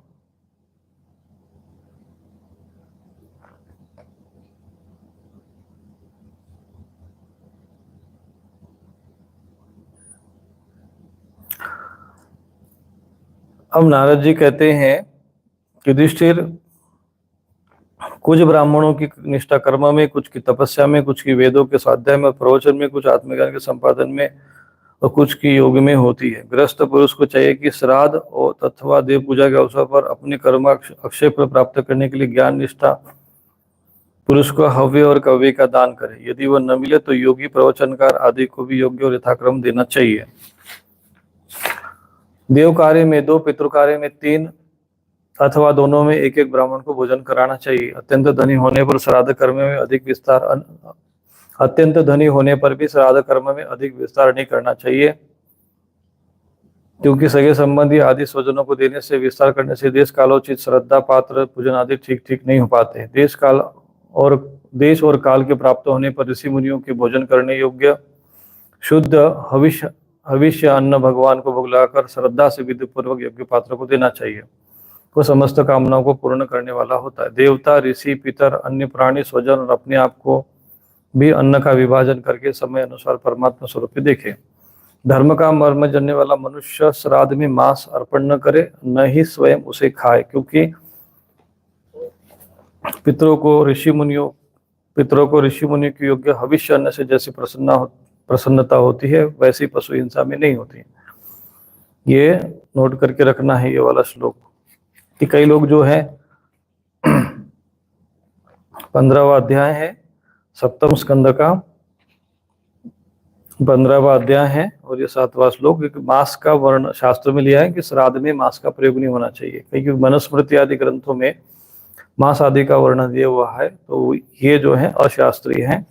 क्योंकि स्मृति जो है, स्मृति में लिखे हुए कुछ बहुत सारे ऐसे विषय आए हैं जो श्रुति के विरोध में होते हैं, तो जब श्रुति के विरोध में है तो वो प्रमाणित नहीं माना जा सकता। तो यहाँ पे न दद्यात् आमिषम श्राद्धे न चाद्यात् धर्म तत्वविद, क्योंकि श्राद्ध में आमिष भोजन, जिसको कहते हैं मांस का भोजन, अर्पण न करे, न ही स्वयं उसे खाए। जो लोग सद्धर्म का पालन की अभिलाषा करते हैं, उनके लिए इससे बढ़कर कोई धर्म नहीं कि किसी भी प्राणी को मन, वाणी, शरीर से किसी प्रकार कष्ट नहीं दिया जाए। किसी से कोई यज्ञ तत्व को जानने वाले ज्ञानी ज्ञान के द्वारा आत्म प्रज्वलित आत्म संयम रूप अग्नि में हवन करते हैं, बाह्य कर्मों में से उपरत हो जाते हैं। जब कोई इन द्रव्य में यज्ञ में यजन करना चाहता है, तब सभी प्राणी डर जाते हैं। ये सोचने लगती है कि अपने प्राणों का पोषण करने वाला निर्दय मुझे अवश्य मार डालेगा। ऐसे धर्म की मनुष्य की उचित है कि प्रति दिन प्रारब्ध के द्वारा प्राप्त मुनिजन उचित भविष्य अन्न से ही अपने नित्य और नैमित्य कर्म करे, उसी से संतुष्ट रहे। अर्थात वो हिंसा न करे, मांस आदि का सेवन न करे। अधर्म की 5 शाखाएं हैं। देखो, अब अधर्म की 5 शाखाएं भी नोट कर लीजिए। अधर्म की 5 शाखाएं है विधर्म, परधर्म, आभास, उपमा और छल। मैं कहता हूं ना ये सब छल है, तो छल ये सब अधर्म, ये अधर्म के लक्षण है। धर्मज्ञ पुरुष अधर्म के समान ही उनका त्याग कर दे। तो कभी कभी धर्म के नाम पर जो है वो छल किया जाता है, जैसे देवताओं के नाम पर छल किया जाता है, ये देवता है और अंत में वो होता है राक्षस पिशाच आदि के पूजाया जाता है। तो मैं जहां पर कहता हूँ ना छल है, तो यही ये अधर्म के लक्षण है। परधर्म, जैसे परधर्म भयावह कहते हैं। विधर्म, जो विपरीत धर्म है या विदेशियों के धर्म है, वो विधर्म है। परधर्म का जैसे होता है जो हमारे गुण कर्म के अनुसार जो आचरण हमें करना चाहिए, उनके विपरीत आचरण करते परधर्म है। आभास और उपमा, कभी कभी धर्म का भी आभास होता है कि हाँ ये धर्म है, समझना चाहिए। उसकी व्याख्या यहाँ पर आती है, जिस कार्य को धर्म बुद्धि से करने पर भी अपने धर्म में बड़ा बाधा पड़े वो भी धर्म है। किसी अन्य के द्वारा, पुरुष के द्वारा उपदेश के बाद धर्म पर धर्म है। पाखंड और दम्भक, जितना भी पाखंड आदि होता है वो उपधर्म है, तो उपमा है। शास्त्रों के वचनों के अनुसार दूसरे प्रकार का अर्थ लगा देना ये छल है। मनुष्य अपने आश्रम के विपरीत स्वेच्छा से जिसे धर्म मान लेता है वो आभास है। और अपने अपने स्वभाव के अनुसार जो वर्ण आश्रम उचित धर्म है वे भला उसे किसी शांति नहीं देते हैं। तो अपने अपने स्वभाव विहित हो धर्म, जो स्वभाव से विहित धर्म है, इसलिए स्वभाव शब्द पर ही बार, पूरे जो वर्णाश्रम व्यवस्था का जो आधार है वो शब्द है स्वभाव। स्वभाव विहितो धर्म कस्य नेष्ट प्रशांत ये। तो जो स्वभाव से जो हमारा अनुकूल जो धर्म होता है उसी पर, क्योंकि बहुत से लोगों को लगता है कि भाई हमारा धर्म क्या होना चाहिए, हमारा वर्ण क्या होना चाहिए, इस विषय में शंका रहती है। तो स्वभावजम शब्द वहां पर भगवत गीता में आया है, भागवत महापुराण में आया, स्वभाव विहितो धर्म, कि जो स्वभाव के अनुसार जो विहित है, स्वभाव के अनुसार जो आपका कल्याणमय है, वही आपका धर्म है। बिना किसी प्रकार की चेष्टा किए जैसे अजर की जीवन चलती है, वैसे निवृत्ति परायण पुरुष की निवृत्ति भी जीविका का निर्वाह कर देती है। जो सुख अपनी आत्मा में रमन करने वाले निष्क्रिय असंतोषी पुरुषों को मिलता है, वो उस मनुष्य को कैसे मिल सकता है जो कामना और लोभ से धन के लिए हाय हाय करता हुआ इधर उधर दौड़ता फिरता है। जैसे पैरों में जूता पहनकर चलने वालों को कंकड़ कांटों से डर नहीं होता, वैसे ही जिनके मन में संतोष है उनके लिए सर्वदा और सब सुखी सुख और है, दुख है ही नहीं।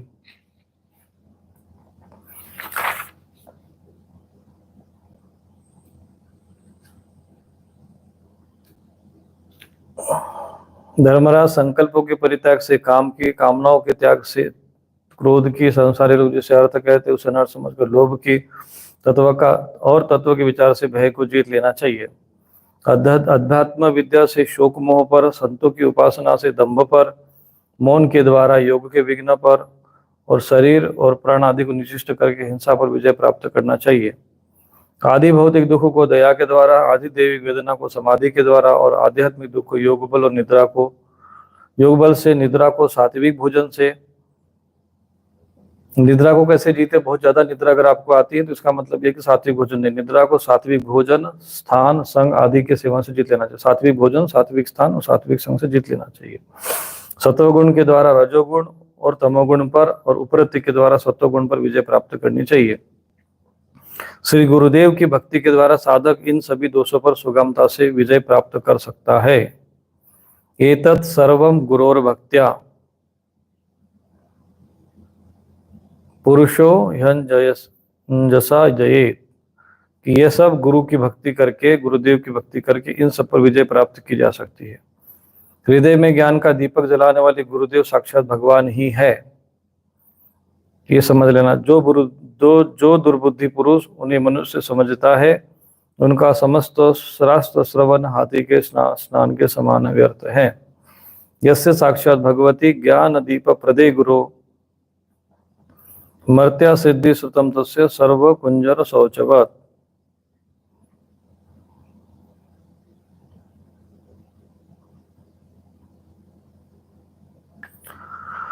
बड़े बड़े योगेश्वर जिनके चरण कमलों का अनुसंधान करते रहते, प्रकृति और पुरुष के अधिष्ठान वे साक्षात भगवान ही गुरुदेव के रूप में प्रकट है, उन्हें लोग भ्रम से मनुष्य मानते हैं। शास्त्रों में जितने भी नियम संबंधी आदेश है, उनका एकमात्र तात्पर्य यही है कि काम, क्रोध, लोभ, मोह, मद, मत्सर, इन 6 शत्रुओं पर विजय प्राप्त कर ली जाए, अथवा 5 इंद्रिय और मन में इनमें 6 वश में किया जाए। ऐसा होने पर भी यदि उन नियमों के द्वारा भगवान के ध्यान चिंतन आदि की प्राप्ति नहीं होती है, तो उन्हें केवल श्रम ही समझना चाहिए।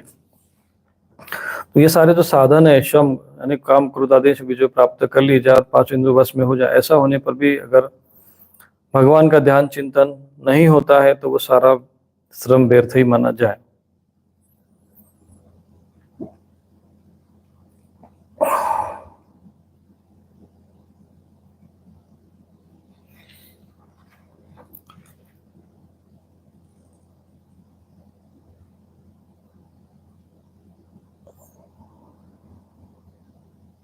जैसे खेती, व्यापार आदि के और उसके फल भी योग साधना के फल भगवत प्राप्ति मुक्ति को नहीं दे सकते, वैसे ही दुष्ट पुरुष के स्रोत कर्म भी कल्याणकारी नहीं होते, उल्टा फल ही देते हैं।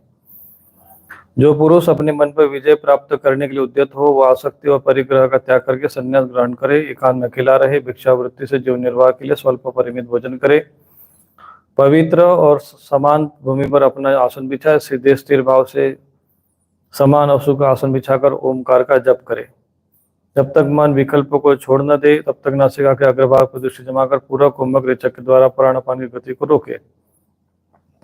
काम की चोट से घायल चित्त इधर उधर चक्कर काटता हुआ जहां जाए, विद्वान पुरुष को चाहे कि वो वहां से लौटा ले और धीरे धीरे हृदय में रोके। जब साधक निरंतर इस प्रकार अभ्यास करता है, तब ईंधन के बिना जैसे अग्नि बुझ जाती है, वैसे ही थोड़े समय में उसका चित्त शांत हो जाता है।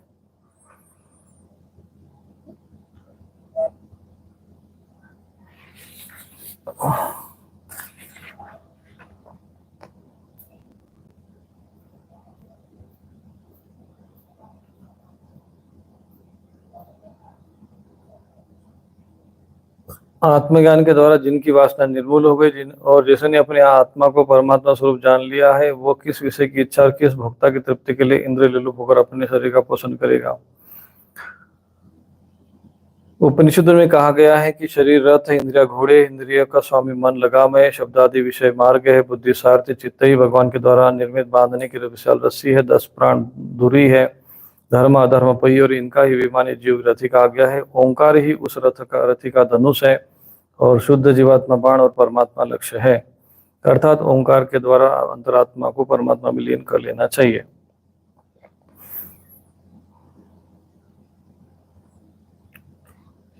तो इस प्रकार के यहाँ पूरा वर्ण संन्यास धर्म का वर्णन आता है। 7वां स्कंद पूर्ण होता है। 8वां स्कंद में राजा परीक्षित ने पूछा, गुरुदेव, स्वयंभू मनु का वंश विस्तार मैंने सुन लिया। इसी वंश में उनकी कन्याओं के द्वारा मरीचि आदि प्रजापतियों ने अपनी वंशपरा चलाई थी। अब आप हमसे दूसरे मनुओं का वर्णन कीजिए। ज्ञानी महात्मा जिस जिस मनवंतर में महामहिम भगवान के जिन जिन अवतार और लीलाओं का वर्णन करते उन्हें अवश्य सुनाई, हम बड़ी श्रद्धा से उनका श्रवण करना चाहते हैं। भगवान विश्व भावन भगवान बीते हुए मनवंतरों में जो जो लीलाएं कर चुके हैं, वर्तमान मनवंतरों में जो कर रहे हैं और आगामी मनवंतर में जो कुछ करेंगे वो सुनाइए। श्री सुखदेव जी कहते हैं कि इस कल्प में स्वयंभुवादी 6 मनवंतर बीत चुके हैं। उनमें से पहले मनवंतर का वर्णन कर दिया, उसी में देवता आदि की उत्पत्ति हुई थी। स्वयंभू मनु की पुत्री आकुति से यज्ञ पुरुष के रूप में धर्म को उपदेश देने के लिए तथा देवहूति से कपिल मुनि के रूप में ज्ञान का उपदेश करने के भगवान ने अपने पुत्र रूप में ग्रहण किया था।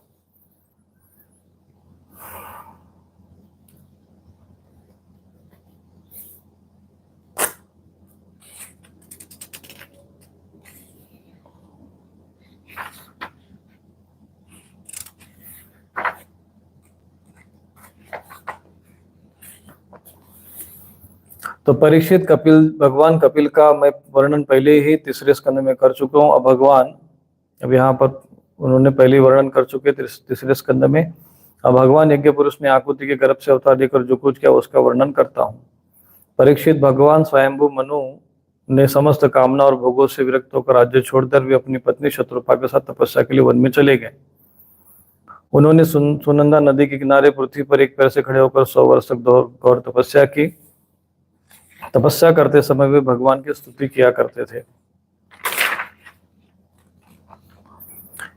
एक बार जब स्वयंभू मुनि एकाग्र चित्त से उस मंत्र में उपनिषद श्रुति का पाठ कर रहे थे, उन्हें नींद में अचेत होकर बड़बड़ाते जान भूखे असुर राक्षस खा डालने के लिए उन पर टूट पड़े।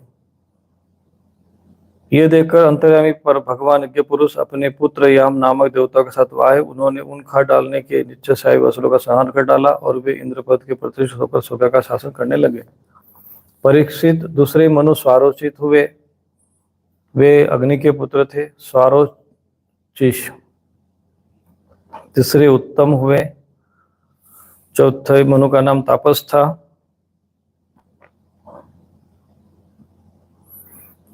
परीक्षित, उस तापस नामक मनवंतर में विद्रुति के पुत्र वैद्रुति नाम के और भी देवता हुए। उन्होंने उस समय के फेर से नष्ट हुए वेदों को अपनी शक्ति से बचाया था, इसलिए ये वैद्रुति कहलाए। इस मनवंतर में हरे वेदा ऋषि की पत्नी हरिणी के गर्भ से हरि के रूप में भगवान ने अवतार ग्रहण किया। इसी अवतार में उन्होंने ग्रह से गजेंद्र की रक्षा की। राजा परीक्षित ने पूछा कि मनोवर, हम आपसे यह सुनना चाहते कि भगवान ने गजेंद्र को ग्रह के फंदे से कैसे छुड़ाया। सब कथाओं में वही कथा परम पुण्यमय और प्रशंसनीय शुभ और जिसमें महात्माओं के द्वारा गान किए हुए श्री हरि के पवित्र यश का वर्णन किया रहता है।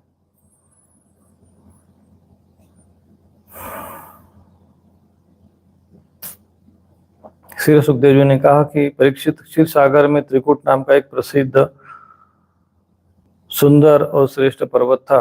वह 10,000 योजन ऊंचा था। उसमें वर्णन आता है।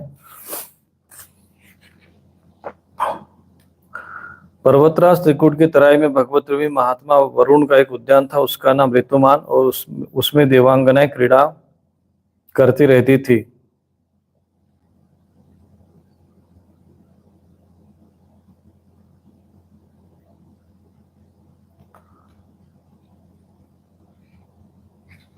उस पर्वत के घोर जंगल में बहुत सी हथिनियों के साथ एक गजेंद्र निवास करता था। वह बड़े बड़े शक्तिशाली हाथियों का सरदार था। एक दिन वो उसी पर्वत पर अपनी हथिनी के साथ कांटे वाले कीचक, बांस, बेत, बड़ी बड़ी झाड़ियों और पहाड़ों पर रोता था घूम रहा था।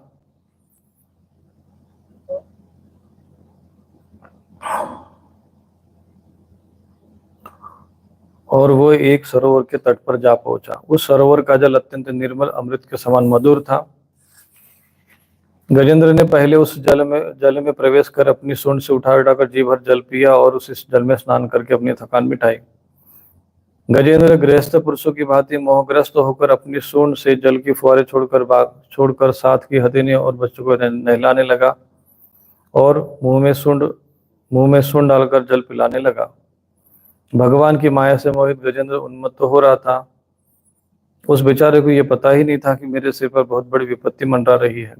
परीक्षित, गजेंद्र जिस समय ये उन्मत्त हो रहा था, उसी समय प्रारब्ध की प्रेरणा से एक बलवान ग्राह ने क्रोध में भरकर उसका पैर पकड़ लिया। इस प्रकार अकस्मात विपत्ति में पड़कर उस बलवान गजेंद्र ने अपनी शक्ति के अनुसार अपने को छुड़ाने की बड़ी चेष्टा की, परंतु वह छुड़ा न सका। दूसरे हाथी हथिनी उनके बच्चों ने देखा कि उनके स्वामी को बलवान ग्रह बड़े वेग से खींच रहा है, तो वे घबरा गए। उन्हें बड़ा दुख हुआ। वे बड़ी विकलता से चिंगाड़ने लगे। बहुतों ने उनकी सहायता पहुंचाकर उन्हें बाहर निकाल लेना चाहा, परंतु वे असमर्थ हो रहे। गजेंद्र और ग्रह अपनी पूरी शक्ति लगाकर भिड़े हुए थे। कभी गजेंद्र ग्रह को बाहर खींच लेता तो कभी ग्रह गजेंद्र को भीतर खींच लेता। परीक्षित, इस प्रकार उनके लड़ते लड़ते अनेक वर्ष बीत गए और दोनों ही जीते रहे। ये घटना देखकर देवता भी आश्चर्यचकित हो गए। अंत में बहुत दिनों तक बार बार जल में खींच जाने से गजेंद्र का शरीर शिथिल पड़ गया। न तो उसे शरीर में बल रहा, न उत्साह, शक्ति भी क्षीण हो गई। इधर ग्रह तो जलचर ही ठहरा, इसलिए उसकी शक्ति क्षीण होने के स्थान पर बढ़ गई और बड़े उत्साह बल लगाकर गजेंद्र को खींचने लगा। इस प्रकार देहाभिमानी गजेंद्र अकस्मात प्राण संकट में पड़ गया और अपने को छुड़ाने में असमर्थ हो गया। बहुत देर तक उसने अपने छुटकारे का उपाय विचार किया। अंत में वह इस निश्चय पर पहुंचा कि यह ग्रह विधाता की फांसी है, इसमें फंसकर मैं आतुर हो रहा हूँ। अब मेरे बराबर हाथी भी इस विपत्ति भी न उबार सके, तब बेचारे हाथी ने क्या छुड़ा पाएगी। इसलिए अब मैं संपूर्ण विश्व के एकमात्र आश्रय श्री भगवान की शरण लेता हूँ। और श्री सुखदेव जी कहते हैं कि परीक्षित, ऐसी बुद्धि में निश्चय करके गजेंद्र ने अपने मन को हृदय में एकाग्र किया और भी पूर्व जन्म में सीखे हुए श्रेष्ठ स्तोत्र के जप द्वारा भगवान की स्तुति करने लगा। पूर्व जन्म में जो स्तोत्र आता है, इसमें गजेंद्र मोक्ष का एक इसमें स्तोत्र है, तो ये भगवान की स्तुति करने लगा।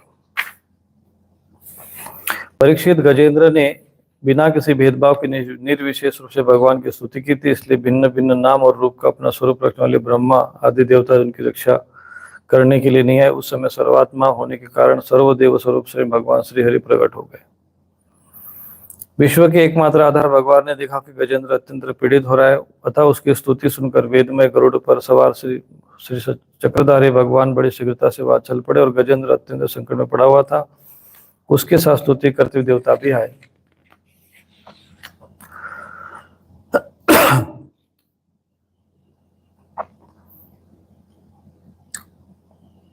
जब उसने देखा कि आकाश में गरुड़ पर सवार होकर हाथ में चक्र लिए भगवान श्री हरि आ रहे, तब अपनी सूंड में कमल का एक सुंदर पुष्प लेकर उसने ऊपर को उठा बड़े कष्ट से बोला, नारायण जगत गुरु भगवान, आपको नमस्कार है। जब भगवान ने देखा कि गजेंद्र अत्यंत पीड़ित हो रहा है, तब एक बार वे गरुड़ को छोड़कर कूद पड़े और कृपा करके गजेंद्र के साथ ही ग्रह को भी बड़ी शीघ्रता से सरोवर से बाहर निकाल लाए। फिर सब देवताओं के सामने ही भगवान श्री हरि ने चक्र से ग्रह का मुंह फाड़ डाला और गजेंद्र को छुड़ा दिया। श्री सुखदेव जी कहते हैं कि परीक्षित, उस समय ब्रह्मा, शंकर आदि देवता, ऋषि, गंधर्व श्री हरि भगवान की इस कर्म की प्रशंसा करने लगे और उन पर फूलों की वर्षा करने लगे। इधर वह ग्रह तुरंत ही परम आश्चर्य में दिव्य शरीर से संपन्न हो गया। यह ग्रह पहले हुहु नामक एक श्रेष्ठ गंधर्व था। देवल ऋषि के श्राप से उसे एक गति प्राप्त हुई थी। अब भगवान की कृपा से वो मुक्त हो गया था।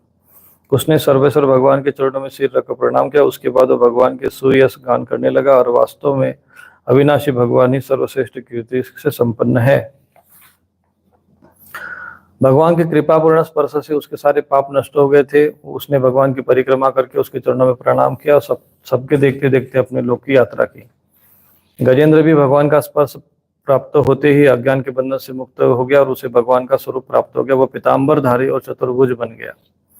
गजेंद्र पूर्व जन्म में द्रविड़ देश का पांडेय वंशी राजा था। उसका नाम धृष्टद्युम्न था। वो भगवान का श्रेष्ठ उपासक और अत्यंत यशस्वी था। एक बार राजा इंद्रद्युम्न राजपाट छोड़कर मलय पर्वत पर रहने लगे थे। उन्होंने जटाएं बढ़ा ली थी, तपस्वी का वेश धारण कर लिया था। एक दिन स्नान के बाद पूजा के समय मन को एकाग्र करके मनव्रत होकर वे सर्वशक्तिमान भगवान की आराधना कर रहे थे। उसी समय देववश्य से परम यशस्वी अगस्त्य मुनि अपनी शिष्य मंडली के साथ वहां पहुंचे। उन्होंने देखा कि ये प्रजापालन और गृहस्थ उचित अतिथि सेवा आदि का धर्म का पालन त्याग करके तपस्वी की तरह एकांत में चुपचाप बैठकर उपासना कर रहा है। इसलिए वे राजा इंद्रद्युम्न पर क्रुद्ध हो गए। उन्होंने राजा को श्राप दिया कि इस राजा ने गुरुजनों की शिक्षा ग्रहण नहीं की, अभिमानवश परोपकार से निवृत्त होकर मनमानी कर रहा है, ब्राह्मणों का अपमान करने वाला यह हाथी के समान जड़ बुद्धि है, इसलिए इसे घोर अज्ञानमय हाथी की योनि प्राप्त हो। श्री सुखदेव जी कहते हैं कि परीक्षित श्राप और वरदान देने में समर्थ है। गृहस्थ इस प्रकार श्राप देकर अपने शिष्य मंडली के साथ वहां से चले गए। राजा इंद्रद्युम्न ने यह समझकर संतोष किया कि मेरा प्रारब्ध ही था। इसके बाद आत्मा के विस्मृति करा देने वाले हाथी की योनि उसे प्राप्त हुई। वस्तुतः भगवान की आराधना प्रभाव ऐसा है कि हाथी होने पर भी उसे भगवान की स्मृति ही हो गई। भगवान श्री हरि ने इस प्रकार गजेंद्र का उद्धार करके अपना पार्षद बना लिया। गंधर्व और सिद्ध देवता उसकी लीला का गान करने लगे और वे पार्षद रूप गजेंद्र को साथ ले गरुड़ पर सवार हो अपने अलौकिक धाम को चले गए। हे परीक्षित, मैंने भगवान श्री कृष्ण की महिमा और गजेंद्र के उद्धार की कथा तुम्हें सुना दी। यह प्रश्न सुनने वालों के कलिमल और दुस्वप्नों को मिटाने वाला, यह सुन्नति और मार्ग देने वाला है। इसी से कल्याण कामी द्विजगण सुस्वप्न आदि दुस्वप्न आदि की शांति के लिए प्रातःकाल जगते ही पवित्र होकर इसका पाठ करते हैं। परीक्षित गजेंद्र की स्तुति से प्रसन्न होकर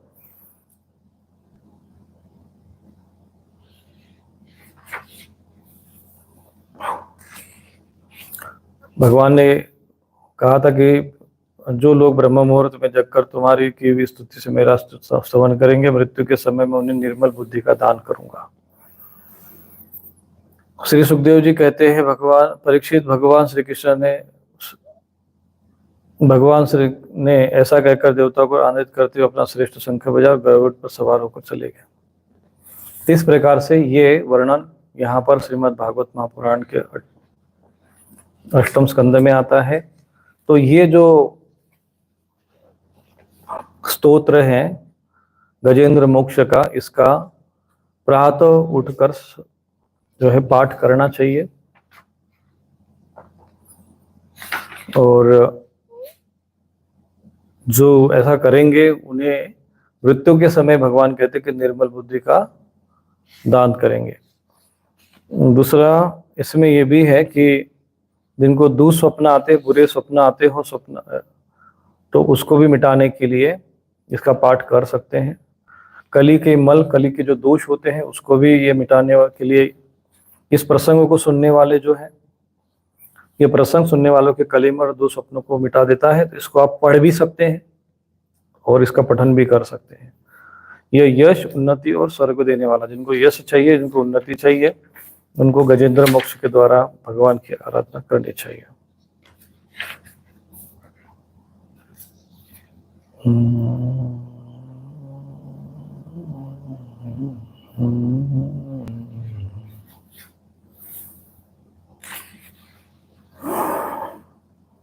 परीक्षित, भगवान की यह गजेंद्र मोक्ष की पवित्र लीला समस्त पापों का नाश करने वाली है। इसे मैंने तुम्हें सुना दिया। अब रैवत मनवंतर की कथा सुनो। तो 5वें मनु का नाम रैवत था। तो ये विभिन्न प्रकार के मनवंतरों का वर्णन आता है। उस मनवंतर में इंद्र का नाम विभु था।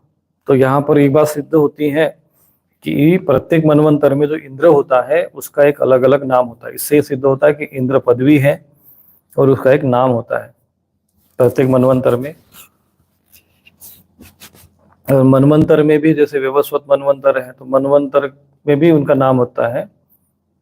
उस 5वें मनु का नाम रैवत था, ये समझ लेना चाहिए।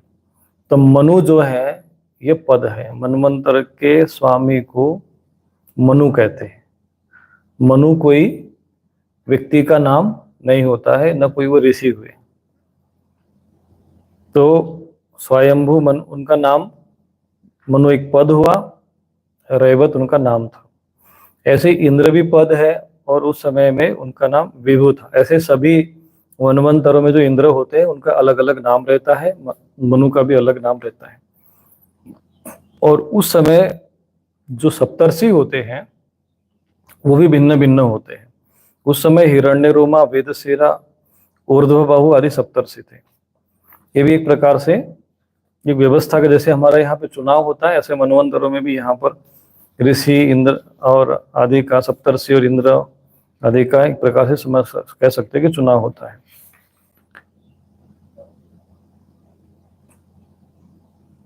उसमें जो शुभ्र ऋषि की पत्नी का नाम विकुंठा था, उन्हीं के गर्भ से वैकुंठ नाम के देवताओं के साथ अपने अंश से स्वयं भगवान ने वैकुंठ नामक अवतार धारण किया था। उन्होंने लक्ष्मी जी की प्रार्थना से उनको प्रसन्न करने के लिए वैकुंठ धाम की रचना की थी। वह लोग समस्त लोकों में श्रेष्ठ है।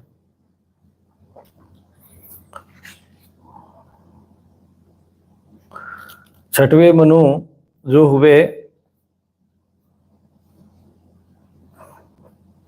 चक्षु के पुत्र चाक्षुष थे, तो इसलिए उनका नाम मनु जो है एक पदवी है। ये यही लोगों को समझ में नहीं आता है कि भाई कुछ लोग तो मनु नाम के थे, मनु ने ऐसा किया। मनु नहीं, वो उनका नाम होता, पदवी है।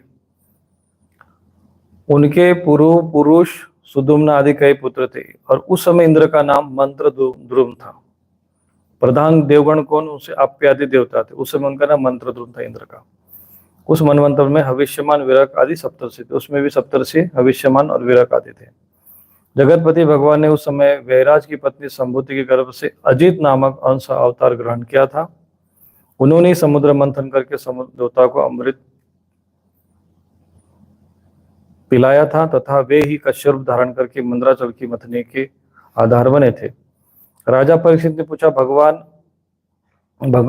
भगवान ने क्षीर सागर का मंथन कैसे किया? उन्होंने कश्यप धारण करके किस कारण और किस उद्देश्य से मंद्राचल को अपने पीठ पर धारण किया? देवता को उस समय अमृत कैसे मिला? और भी कौन कौन सी वस्तुएं समुद्र से निकली? भगवान की लीला बड़ी अद्भुत है, आप कृपा करके उसे सुनाइए।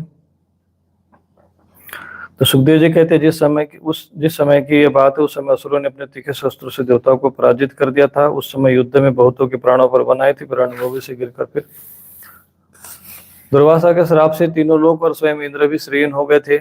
यहाँ तक कि यज्ञ आदि धर्म कर्मों का भी लोप हो गया था।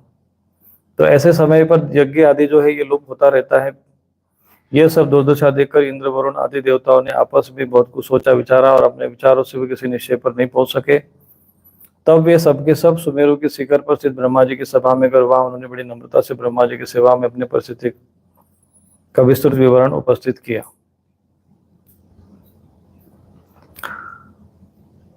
तो ब्रह्मा जी ने कहा कि देवताओं में शंकर जी और तुम लोग तथा असुर, दैत्य, मनुष्य सभी वृक्ष आदि समस्त उनके, जिनके विराट रूप के एक अत्यंत स्वल्पाति स्वल्प अंश से रचे गए, हम लोग उसी अविनाशी प्रभु की शरण ग्रहण करें।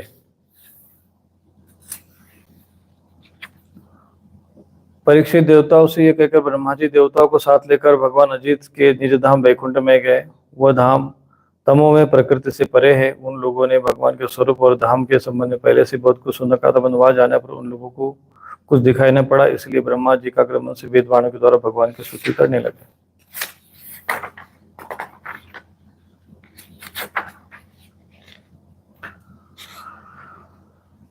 जब देवताओं ने सर्वशक्तिमान भगवान श्री हरि की इस प्रकार स्तुति की, तब वे बीच में प्रकट हो गए। उनकी शरीर की प्रभा ऐसी थी मानो हजारों सूर्य एक साथ उग गए हो।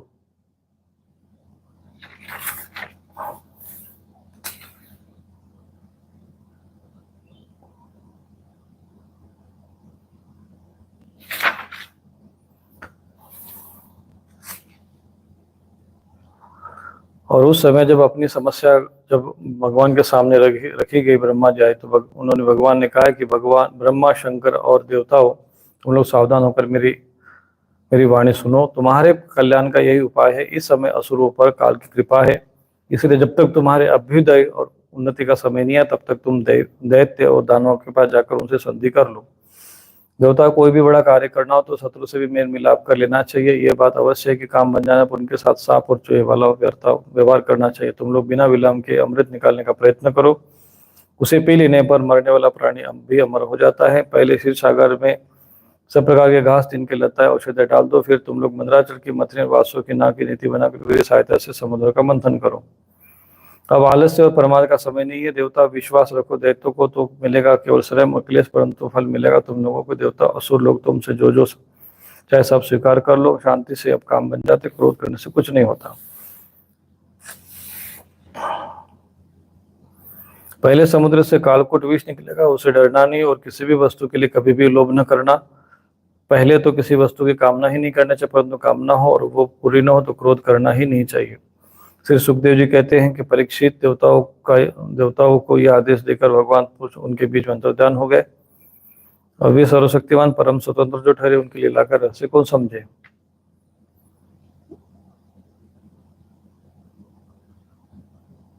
उनके चले जाने पर ब्रह्मा शंकर ने फिर से भगवान को नमस्कार कर अपने अपने लोक में तदनंतर इंद्रादि देवता राजा बलि के पास गए। देवताओं को बिना शस्त्र के सामने आते देख दैत्यपतियों के मन में बड़ा क्षोभ हुआ। उन्होंने देवताओं को पकड़ लेना चाहा, परंतु दैत्यराज बलि संधि और विरोध के अवसर को जानने वाले और पवित्र कीर्ति संपन्न, उन्होंने दैत्यों को वैसा करने से रोक दिया। उसके बाद देवता लोग बलि के पास पहुंचे। बलि ने तीनों लोगों को जीत लिया था। वे समस्त संपत्ति के सेवित और असुर सेनापतियों से सुरक्षित होकर राज सिंहासन बैठे हुए थे। बुद्धिमान इंद्र ने बड़ी मधुर वाणी से समझाते हुए राजा बलि से सब बातें कही जिसकी शिक्षा स्वयं भगवान ने उन्हें दी थी। यह बात दैत्यराज बलि को जच गई। वहां बैठे हुए दूसरे सेनापति संबर आदि असुरों को भी बहुत अच्छी लगी। सब देवता असुरों ने आपस में संधि समझौता करके मित्रता कर ली और परीक्षित वे सब मिलकर अमृत मंथन के लिए पूर्ण उद्योग करने लगे। इसके बाद उन्होंने अपनी शक्ति से मंदराचल को उखाड़ लिया और ललकारते गरजते उसे समुद्र तट की ओर ले चले। उनकी भुजाएं परिघ के समान थी, शरीर में शक्ति थी और अपने बल का घमंड तो था ही, परंतु एक तो वो मंदर पर्वत बहुत भारी था और उसे ले जाना बहुत दूर था। इससे इंद्र, बलि आदि सबके सब हार गए। जब किसी प्रकार मंदर तब विवश होकर उनसे रास्ते में पटक दिया।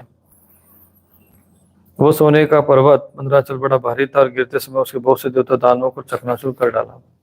उन देवता असुरों के हाथ, कमर और कंधे टूट गए। तब मैंने उनका उत्साह भंग हुआ। तब गरुड़ पर चढ़े हुए भगवान सहसा वह प्रकट हो गए। उन्होंने देखा कि देवता आदि असुर पर्वत के गिर गए हैं तथा उन्होंने अपनी अमृत में दृष्टि से देवताओं को इस प्रकार जीवित कर दिया मानो उनके शरीर में बिल्कुल चोट न लगी हो। इसके बाद उन्होंने खेली खेल में एक हाथ से उस पर्वत को उठाकर गरुड़ पर रख दिया और स्वयं भी सवार हो गए। फिर देवता और असुरों के साथ उन्होंने समुद्र तट की यात्रा की। पक्षीराज गरुड़ ने भगवान के समुद्र के तट पर पर्वत को उतार दिया। फिर भगवान विदा लेकर गरुड़ जी वहां से चले गए।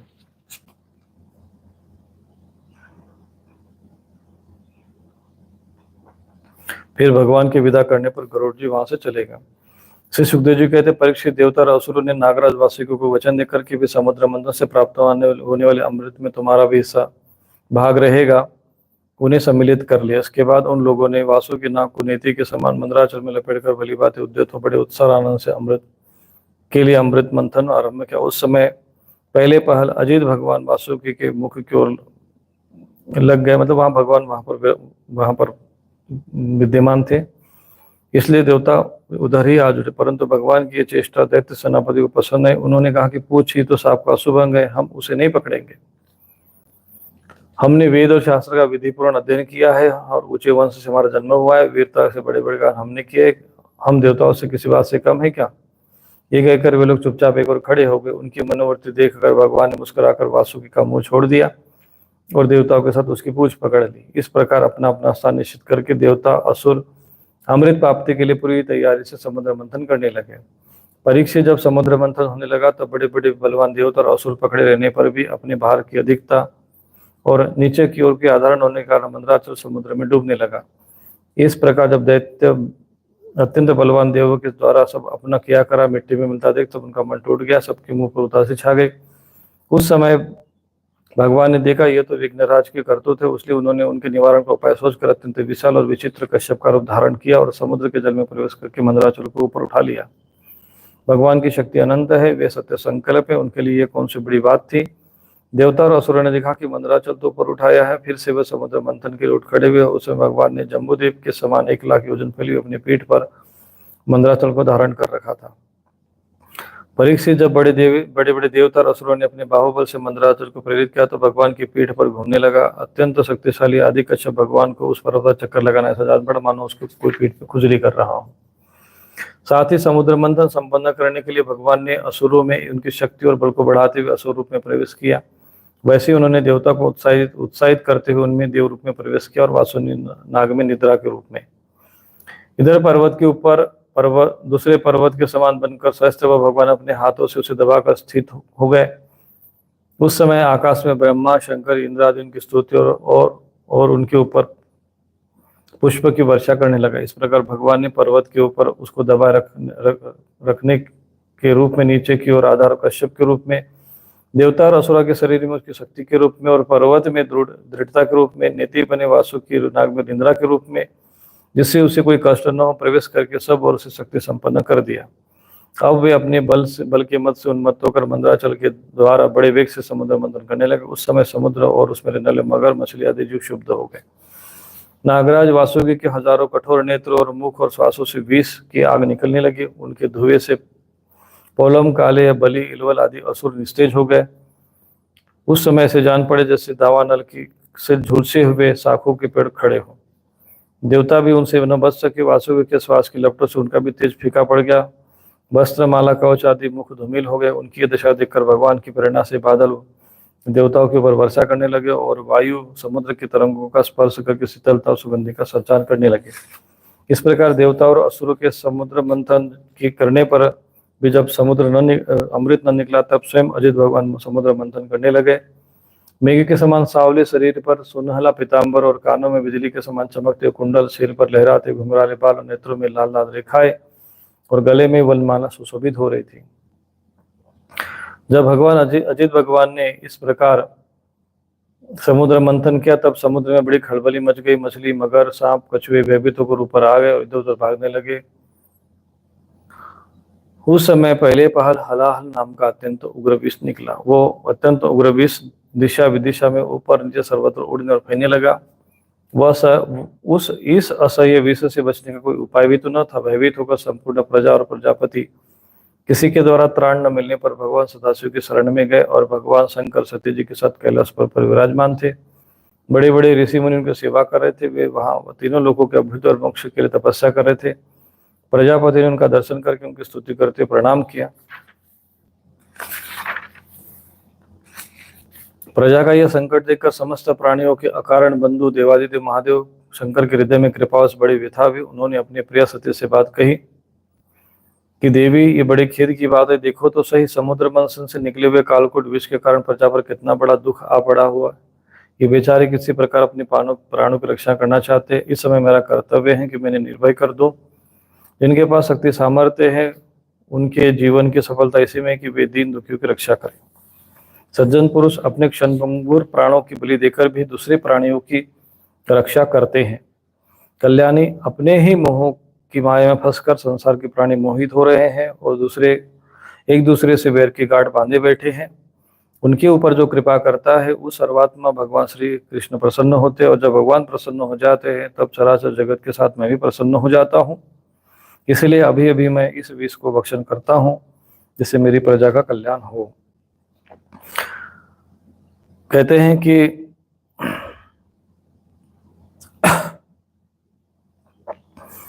जो महापुरुष भगवान के ऊपर कृपा करता है उस पर भगवान श्री हरि प्रसन्न होते हैं और जब भगवान प्रसन्न होते हैं तो मैं भी प्रसन्न हो जाता हूँ। तो बहुत से लोगों के मन में ये रहता है कि हम भगवान की एक भक्ति करेंगे तो इस देवता की उपासना करेंगे तो दूसरा देवता दृष्ट हो जाता है। ऐसा नहीं होता, ये यहाँ पर समझ में आता है। श्री सुखदेव जी कहते हैं कि विश्व के जीवनदाता भगवान शंकर इस प्रकार सती देवी से प्रस्ताव करके उस विष को ग्रहण करने के लिए तैयार हो गए। देवी तो उसका प्रभाव जानती थी, उन्होंने हृदय में इस बात का अनुमोदन किया। भगवान शंकर बड़े कृपालु हैं, उन्हीं की शक्ति से समस्त प्राणी जीवित रहते हैं। उन्होंने उस तीक्ष्ण देखो श्रीमद् भागवत महापुराण में भी भगवान शंकर जी की भी प्रशंसा दी हुई है।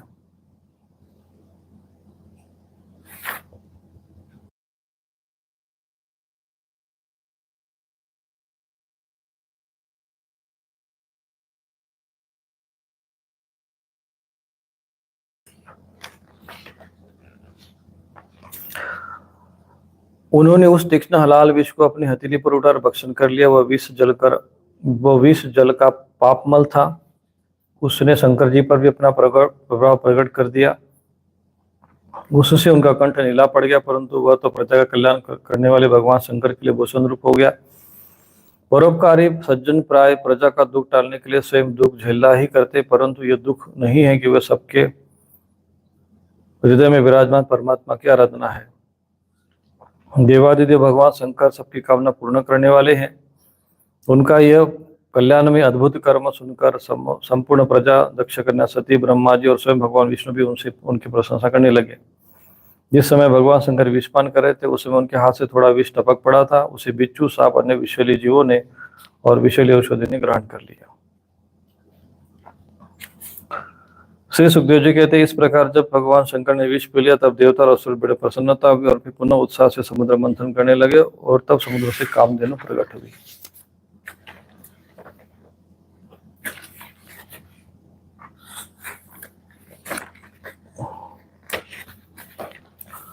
वह अग्निहोत्र की सामग्री उत्पन्न करने वाली थी, इसलिए ब्रह्मलोक तक पहुंचने वाले यज्ञ के लिए उपयोगी पवित्र घी, दूध आदि प्राप्त करने के लिए ब्रह्मवादी ऋषि ने उसे ग्रहण किया। उसके बाद उच्च सर्वा नाम का घोड़ा निकला। वो चंद्रमा के समान श्वेत वर्ण का। तो बलि ने उसे लेने की इच्छा प्रकट की। इंद्र ने उसे नहीं चाहा, क्योंकि भगवान ने उसे पहले ही सिखा रखा था। तदंतर ऐरावत नाम का श्रेष्ठ हाथी निकला, जो उसके बड़े बड़े चार दांत थे, जो उज्ज्वल वर्ण और कैलाश स्वभाव में मात्र रखते थे। तत्पश्चात कौस्तुभ नामक पद्मराग मणि समुद्र से निकली। उस मणि को अपने हृदय पर धारण करने के लिए अजित भगवान ने लेना चाहा। परीक्षित, उसके बाद स्वर्गलोक की शोभा बढ़ाने वाला कल्पवृक्ष निकला। वो व्याचकों की इच्छा है उसकी इच्छित वस्तु देकर वैसे पूर्ण करता, जैसे पृथ्वी पर तुम लोगों की इच्छा पूर्ण करते हैं। पृथ्वी पर तुम सबकी इच्छा पूर्ण करते हो। तत्पश्चात अप्सराएं प्रकट हुई। सुंदर वस्तु से सुज्जित, तो गले में स्वर्णहार पहने हुई थी। वे अपनी मनोहर चाल और विलास भरी चितवन से देवता को सुख पहुंचाने वाली हुई। इसके बाद शोभा की मूर्ति स्वयं भगवती लक्ष्मी देवी प्रकट हुई। वे भगवान की नित्य शक्ति है और उनकी विद्युत के समान चमकीली छटा से दिशाएं जगमगा उठी। उनके सौंदर्य, औदार्य, यौवन, रंग रूप और महिमा से सबका चित्त खींच लिया। देवता, असुर, मनुष्य सभी ने चाहा कि यह हमें मिल जाए। स्वयं इंद्र अपने हाथों उनके बैठने के लिए विचित्र आसन लेकर आए। श्रेष्ठ नदियों ने मूर्तिमान होकर उनके अभिषेक के लिए सोने के घड़े में भरकर सर्वत्र पवित्र जल ला दिया। पृथ्वी ने अभिषेक के योग्य सब औषधियां दी और गौ ने पंचगव्य और वसंत ऋतु ने चैत्र वैशाख में होने वाले फल फूल आदि उपस्थित कर दिए। उन सामग्रियों से ऋषियों ने विधिपूर्वक उनका अभिषेक संपन्न किया। गंधर्वों ने मंगलमय संगीत की तान छेड़ दी।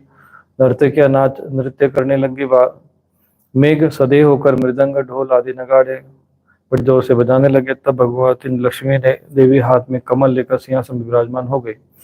दिग्गजों ने जल से भरे कलशों से उनको स्नान कराया। उस समय ब्राह्मण गण वेद मंत्रों का पाठ कर रहे थे। समुद्र ने पीले रेशमी वस्त्र उन्हें पहनने के लिए दिए। वरुण ने वैजयंती वाला समर्पित की और जिसमें मधुमय सुगंध से उत्तम हो रहे थे।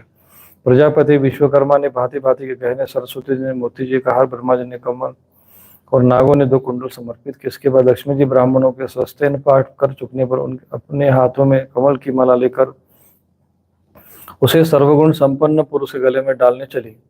माला के आसपास उसकी सुगंध से मतवाले हुए भौरे गुंजार कर रहे थे। उस समय लक्ष्मी जी के मुख की शोभा अवर्णनीय हो रही थी। सुंदर कोपलों पर कुंडल लटक रहे थे। लक्ष्मी जी कुछ लज्जा के साथ मंद मंद मुस्कुरा रही थी। उनकी कमर बहुत पतली थी। दोनों स्तन बिल्कुल सटे हुए और सुंदर थे। उन पर चंदन और केसन का लेप लिया हुआ था। उधर चलती थी तब उनके पाए जब से बहुत मधुर झनकार निकलती थी। ऐसा जान पड़ता था मानो सोने की लता इधर उधर घूम रही हो। वे चाहती थी कि मुझे कोई निर्दोष और समस्त उत्तम गुणों से नित्य युक्त अविनाशी पुरुष मिले तो उसे मैं अपना आश्रय बनाऊं, वरण करूं। परंतु गंधर्व, यक्ष, असुर, सिद्ध, चारण, देवता आदि में कोई उसे वैसा पुरुष उन्हें नहीं मिला। वे मन ही मन सोचने लगे कोई तपस्वी तो है, परंतु उन्होंने क्रोध पर विषय प्राप्ति नहीं की। इसमें ज्ञान तो है परंतु कोई पूरे अनासक्त नहीं। कोई तो है बड़े शक्तिशाली परंतु वे काम को नहीं जीत सके। कोई ऐश्वर्य तो बहुत है परंतु ऐश्वर्य में किस काम का, और उन्हें दूसरों को भी आश्रय लेना पड़ता है। इस प्रकार वो चिंतन ऐसा विचार कर अंत में लक्ष्मी जी ने अपने चिर अभिष्ट भगवान को ही वर के रूप में चुना, क्योंकि उनमें समस्त सद्गुण नित्य निवास करते हैं। प्राकृत गुण उनका स्पर्श नहीं कर सकते और अणिमा आदि समस्त गुण उनको चाह करते, परंतु वे किसी की अपेक्षा नहीं रखते। वास्तव में लक्ष्मी जी के एकमात्र आश्रय भगवान ही है। इसी से उन्होंने उनको वर्ण किया। लक्ष्मी जी ने भगवान के गले में वो सुंदर कमलों की नवीन कमलों की सुंदर माला पहना दी, जिनके चारों ओर झुंड के झुंड मतवाले मधुकर गुंजार कर रहे थे। इसके बाद लज्जापूर्ण मुस्कान और प्रेम पूर्ण चितवन से अपने निवास स्थान उनके वक्षस्थल को देखते उनके पास खड़ी हो गई। जगत पिता भगवान ने जगत जननी समस्त संपत्तियों के अधिष्ठाता देवता श्री लक्ष्मी जी को अपने वक्षस्थल पर सर्वदा निवास करने का स्थान दिया। लक्ष्मी जी ने वहां विराजमान होकर अपनी करुणामयी चितवन से तीनों लोकपति और अपनी प्यारी प्रजा की अभिवृद्धि की। उस समय शंख तुरही मृदंग आदि बजने लगे, गंधर्व अप्सराओं के साथ नाचने लगे। देवता प्रजापति प्रजा सभी लक्ष्मी जी की कृपा दृष्टि से शील और उत्तम गुणों से संपन्न होकर बहुत सुखी हो गए। परीक्षित, जब इधर लक्ष्मी जी ने दैत्य दानों की उपेक्षा कर दी, तब वे लोग निर्बल और उद्योग रहित, निर्लज और लोभी हो गए। इसके बाद समुद्र मंथन करने पर कमल नयनी कन्या के रूप में वारुणी देवी प्रकट हो गई। भगवान की अनुमति से दैत्यों ने उसे ले लिया। तदनंतर महाराज देवता और असुरों ने अमृत की इच्छा से एक जब और भी समुद्र मंथन किया, तब उनमें से एक अत्यंत अलौकिक पुरुष प्रकट हुआ। उसकी भुजाएं लंबी और मोटी थी, उसका गला शंख के समान उतार चढ़ाव वाला था और आंखों में लालिमा थी। शरीर का रंग बड़ा सुंदर सावला था और गले में माला, अंग प्रत्यंग सब प्रकार से आभूषण सुशोभित, और चरण शरीर पर पीताम्बर, कारणों में चमकीले कुंडल से कुंडल, चौड़ी छाती, तरुण अवस्था और सिंह के समान पराक्रम, अनुपम सौंदर्य और चिकने और घुंघराले बाल लहराते उस पुरुष की छवि बड़ी अनोखी थी। उसके हाथों में कंचन और अमृत से भरा हुआ कलश था। वह साक्षात भगवान विष्णु के अंशांश अवतार थे। वे ही आयुर्वेद के प्रवर्तक और यज्ञ भोक्ता धन्वंतरि के नाम से प्रसिद्ध हुए। जब दैत्यों की दृष्टि उन पर और उनके हाथों में अमृत से भरे कलश पर पड़ी, तब उन्होंने शीघ्रता से बलात् उन अमृत के कलश को छीन लिया। वे तो पहले से ही इस ताक में थे कि किसी तरह समुद्र मंथन से निकली हुई सभी वस्तुएं हमें मिल जाए। जब असुर इस अमृत से भरे कलश को छीन ले गए, तब देवताओं का मन विषाद से भर गया। अब वे भगवान की शरण में आए। उनकी दीनहीन दशा देखकर भक्तवांछा कल्पतरु भगवान ने कहा, देवताओं तुम खेद मत करो, मैं अपनी माया से उनमें आपस फूट डालकर तो भी तुम्हारा काम बना देता हूँ।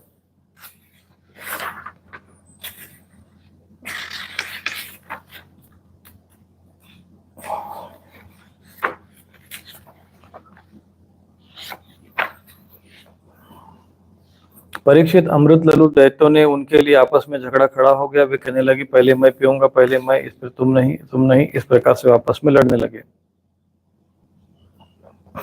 इस प्रकार इधर दैत्यों में तूतुमय हो रहे थे, और उधर सभी उपाय जानने वाले स्वामी चतुर शिरोमणि भगवान ने अत्यंत अद्भुत और अवर्णनीय स्त्री का रूप धारण किया।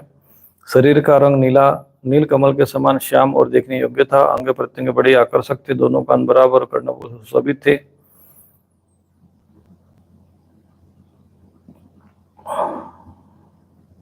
सुंदर कपोल, ऊंची नासिका और रमणीय मुख, यौवन के कारण स्तन उभरे हुए थे और उन्हीं के बाहर से कमर पतली हो गई थी। मुख से निकली हुई सुगंध के प्रेम से गुनगुनाते हुए भौरे उन पर टूट पड़े थे। उनके नेत्रों में कुछ घबराहट का भाव आ जाता था। अपने लंबे केश पासों में उन्होंने खिले हुए बेले के पुष्पों की माला गूंथ रखी थी। सुंदर गले में कंठ के आभूषण और सुंदर भुजाओं में बाजू में सुशोभित थे।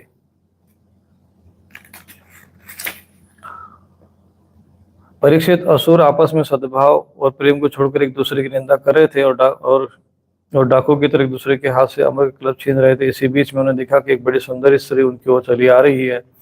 वे सोचने लगे, ये कैसा अनुपम सौंदर्य है, शरीर में कितनी अद्भुत छटा छिटक रही है, तनिक उनकी आयु तो देखो बस। वे अपनी आपस की लाग लपट भूल कर उनके पास दौड़ पड़े। उन लोगों ने काम मोहित होकर उनसे पूछा कि हे कमल नहीं, तुम कौन और कहाँ से आ रही हो? ये सुंदरी, तुम क्या करना चाहते हो? तुम किसकी कन्या हो? इस प्रकार से हम समझते कि अब तक देवता दैत्य से तुम स्पर्श न किया होगा, फिर तुम्हें कैसे छू सकते हैं? तो अवश्य ही विधाता ने दया करके शरीरधारियों के संपूर्ण इंद्रियों और मन को तृप्त करने के लिए तुम्हें यहाँ भेजा है।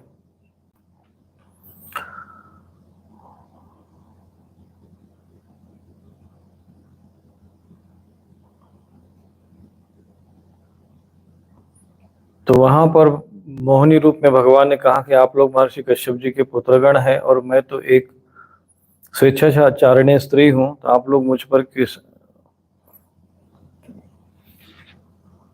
तो उन्होंने उन असुरों ने कहा कि असुरों ने प्रार्थना की कि अब लीलावेश से हम लोगों ने पुरुषार्थ करके अमृत को बड़ा प्राप्त किया, तुम न्याय करके निष्पक्ष रूप से इसे बांट दो, फिर हम लोगों में किसी प्रकार का झगड़ा न हो। तो उनका वो रूप देखकर उन्होंने कहा कि आप हमें इसको बांट दीजिए। तो वो उन्होंने कहा कि भाई भगवान मोहिनी रूप में भगवान ने कहा कि आप लोग महर्षि कश्यप के पुत्र हैं और मैं तो स्वेच्छाचारिणी स्त्री हूँ, तो आप लोग मुझ पर न्याय का भार क्यों डाल रहे हैं? विवेक पुरुष स्वेच्छाचारिणी स्त्रियों पर विश्वास नहीं करते हैं। श्री सुखदेव जी कहते हैं, परीक्षित, मोहिनी की परिहास भरी वाणी से दैत्यों के मन में और भी विश्वास हो गया। उन लोगों ने रहस्यपूर्ण भाव से अमृत का कलश मोहिनी जी के हाथ में दे दिया। भगवान मोहिनी रूप में अमृत कलश अपने हाथ में लेकर तनिक मुस्कुराते मीठी वाणी से कहा कि मैं उचित आनंद से जो भी करूँ वह सब तुम लोग स्वीकार हो तो मैं इस अमृत बांट सकती हूँ। बड़े बड़े दैत्यों ने मोहिनी की मीठी मीठी बात सुनकर उनकी बारी नहीं समझी, इसलिए सबने एक स्वर में हाँ स्वीकार कर लिया। इसका कारण था कि उन्हें मोहिनी के वास्तविक स्वरूप का पता नहीं था। इसके बाद एक दिन का उपवास करके सबने स्नान किया, भविष्य से अग्नि में हवन किया, गौ ब्राह्मण समस्त प्राणियों को अन्न धन आदि का यथार्थ ध्यान किया और ब्राह्मणों से स्वस्तन कराया।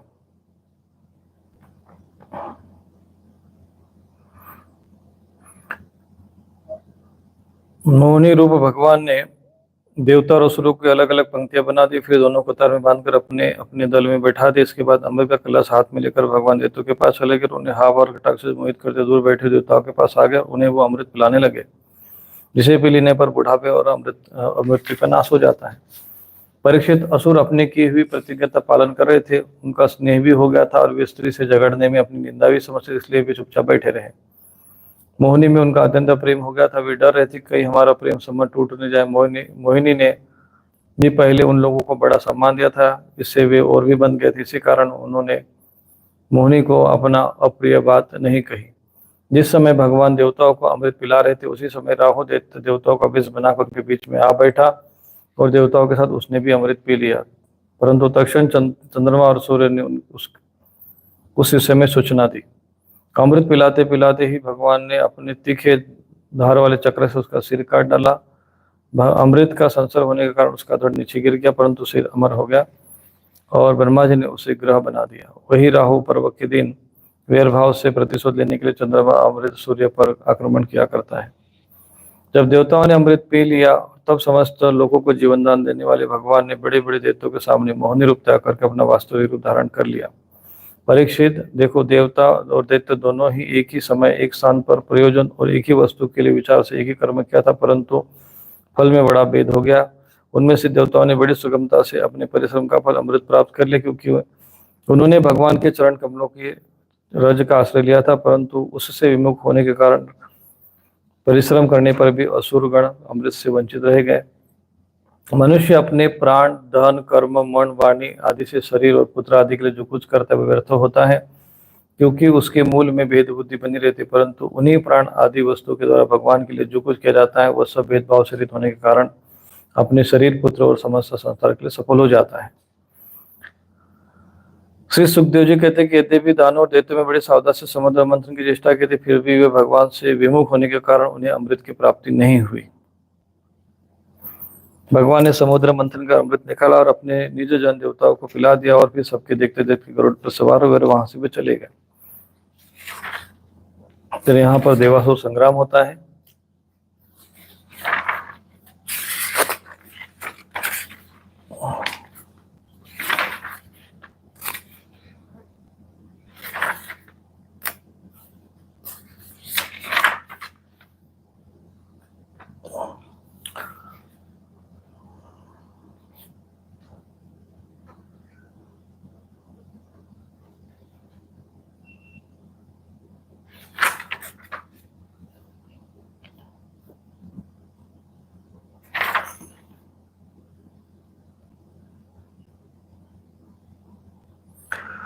इस प्रकार वायु, अग्नि, वरुण आदि दूसरे देवताओं ने भी अपने अस्त्र शस्त्र विपक्षियों के मार गिरा, जैसे वह सिंह हिरणों को मार देते। पर इधर ब्रह्मा जी ने देखा कि दानवों का सर्वनाश हुआ है, तब उन्होंने देवर्षि नारद को देवताओं के पास भेजा। नारद जी ने वहां जाकर देवताओं को युद्ध करने से रोक दिया।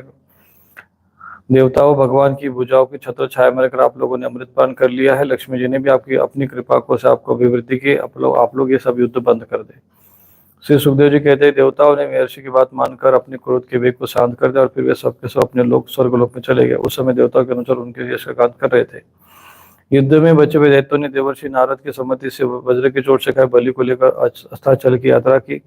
वहां शुक्राचार्य जी ने अपनी संजीवनी की विद्या से उन असुरों को जीवित कर दिया जिनके गर्दन आदि अंग नहीं कटे थे, वे बचे रहे थे। शुक्राचार्य जी का स्पर्श करते बलि के इंद्रिय में चेतना और मन में स्मरण सकता है कि बलि यह बात समझते थे कि संसार में जीवन मृत्यु और पराजय आदि उलटफेर होते रहते, इसलिए पराजित होने पर भी उन्होंने किसी प्रकार का खेद नहीं किया।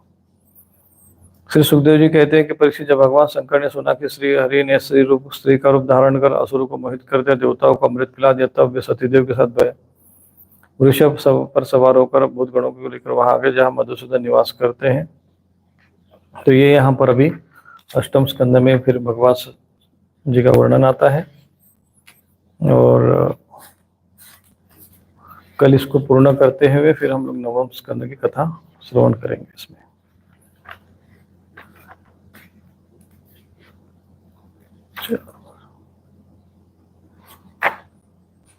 इसको पूर्ण ही कर देते हैं आज इसको। श्री महादेव जी ने कहा कि समस्त देवों के आराध्य आप विश्वव्यापी जगदीश्वर और जगत स्वरूप है और सबके आत्मा आप ही है।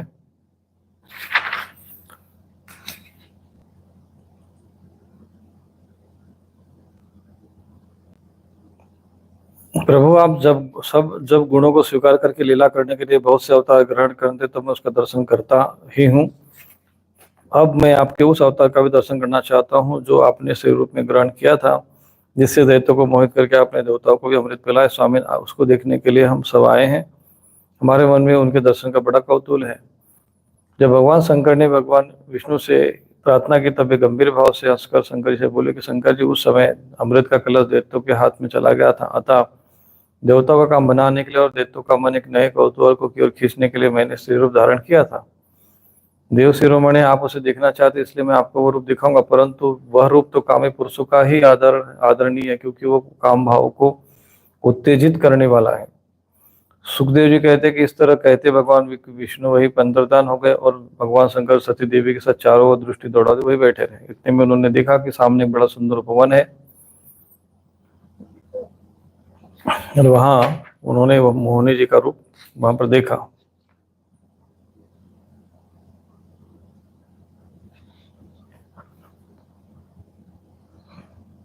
और उनका वो रूप देखकर भगवान शंकर के इंद्रिय अपने वश में नहीं रहे, वे कामवश हो गए थे। अतः हथेली के पीछे हाथी की तरह उसी प्रकार दौड़ने लगे। उन्होंने अत्यंत वेग से उनका पीछा करते उन्हें पकड़ने का प्रयत्न किया।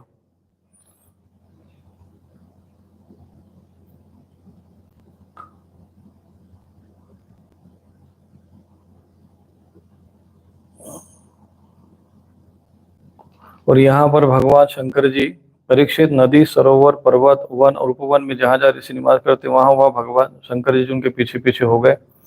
परीक्षित, वीर्यपात हो जाने के कारण उन्हें अपनी स्मृति हुई।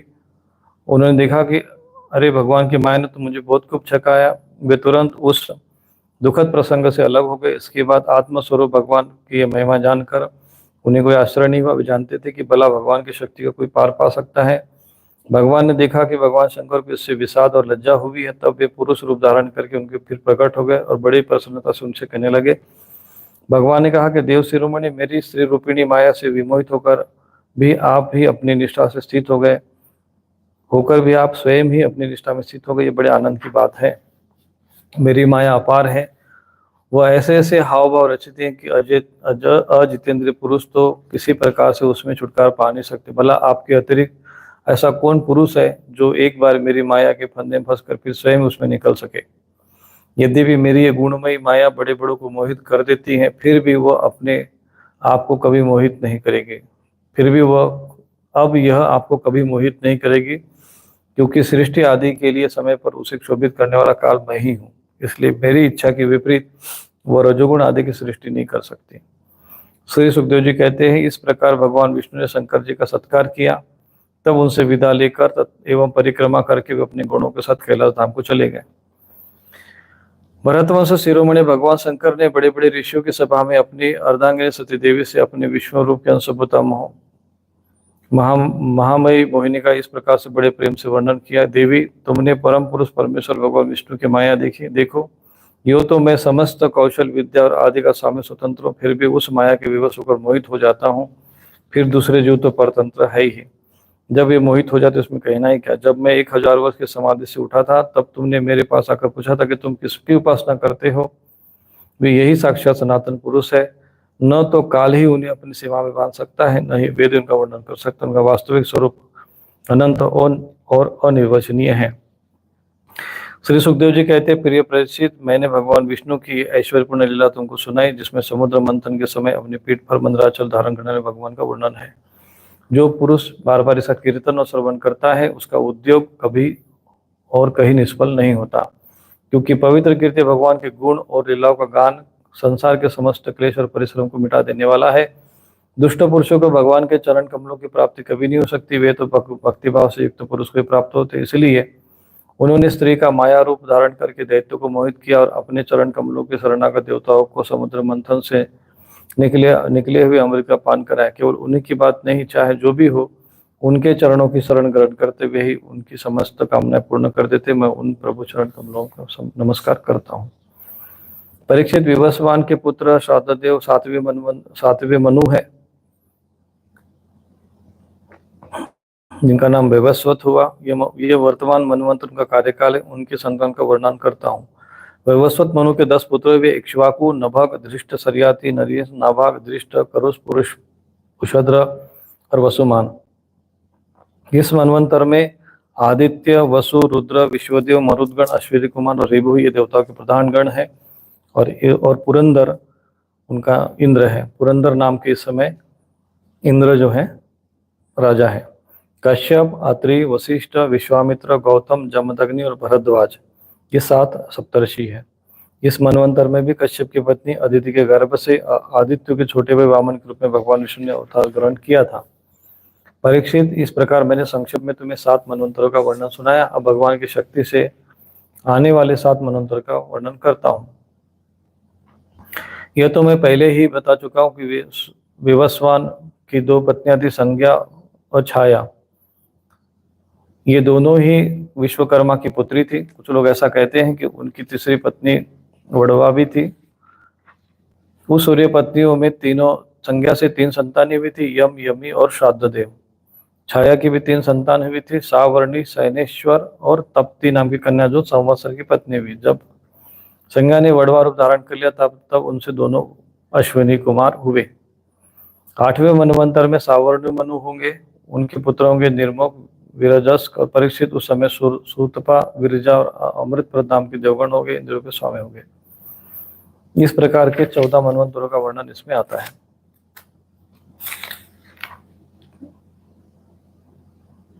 परीक्षित 14 मनवंतर भूत, वर्तमान, भविष्य तीनों ही काल में चलते रहते हैं। इन्हीं के द्वारा एक सहस्त्र युग वाले कल्प के समय की गणना की जाती है।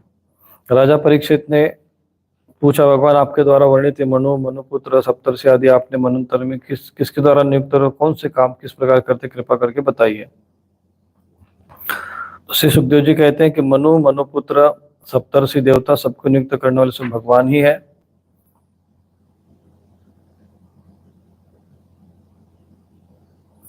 भगवान के जिन यज्ञ पुरुष आदि अवतारों का वर्णन मैंने किया, उन्हीं की प्रेरणा से मनु आदि विश्व व्यवस्था का संचालन करते हैं। चतुर्युग के अंत में समय की उलटफेर से जब श्रुतियां नष्ट प्राय हो जाती है, तब सप्तर्षिगण अपनी तपस्या से पुनः उनका साक्षात्कार कराते हैं। तो यहाँ पर एक वर्णन आता है कि जब किसी भी चतुर्युग के अंत में समय के उलटफेर से श्रुतियां नष्ट प्राय हो जाती हैं, तब सप्तर्षिगण तपस्या करके उनका साक्षात्कार कराते हैं। उन श्रुतियों से ही सनातन धर्म की रक्षा होती है। तो श्रुति से ही सनातन धर्म की रक्षा होती है। तपसा ऋषयो अपश्यन यतो धर्म सनातन, कि तपस्या से जो ऋषि तपस्या करते हैं उससे साक्षात्कार और श्रुतियों का ज्ञान देते हैं। उन श्रुतियों से ही सनातन धर्म की ततो धर्म चतुष्पादम मनवो हरिणोदिता। राजन, भगवान के प्रेरणा से अपने अपने मनवंतर में बड़ी सावधानी से सबके सब मनु पृथ्वी पर चारों चरण से परिपूर्ण धर्म अनुष्ठान करवाते हैं। मनुपुत्र मनवंतर भर काल और देश करके प्रजापालन धर्म कार्य पालन करते रहते हैं। पंचमहायज्ञ और आदि कर्मों से जिन ऋषि, पितर, भूत और मनुष्य आदि का संबंध है, उनके साथ देवता उस मनवंतर में यज्ञ का भाग स्वीकार करते हैं। इंद्र भगवान की दी हुई त्रिलोकों की अतुल संपत्ति का उपभोग और प्रजा का पालन करते, संसार में यथेष्ट वर्षा करने का अधिकार उन्हीं को है। भगवान युग युग में सनक आदि सिद्धों का रूप धारण करके ज्ञान का, यज्ञ कल्प आदि ऋषियों का रूप धारण कर कर्म का और दत्तात्रेय आदि योग का उपदेश करते हैं। तो यही सारे ऋषिगण जो है समय समय पर अवतरित होकर सनातन धर्म की रक्षा करते रहते अपने तपस्या के द्वारा।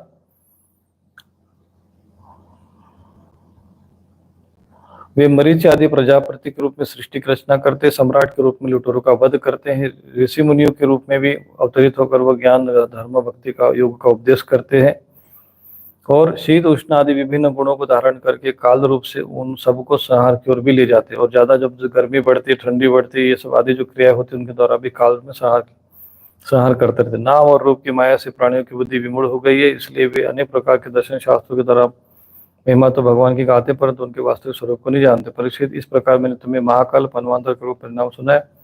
पुराण तत्व के विज्ञानों ने प्रत्येक अन्वांतर में कल्प में 14 मनवंतर बतलाए हैं।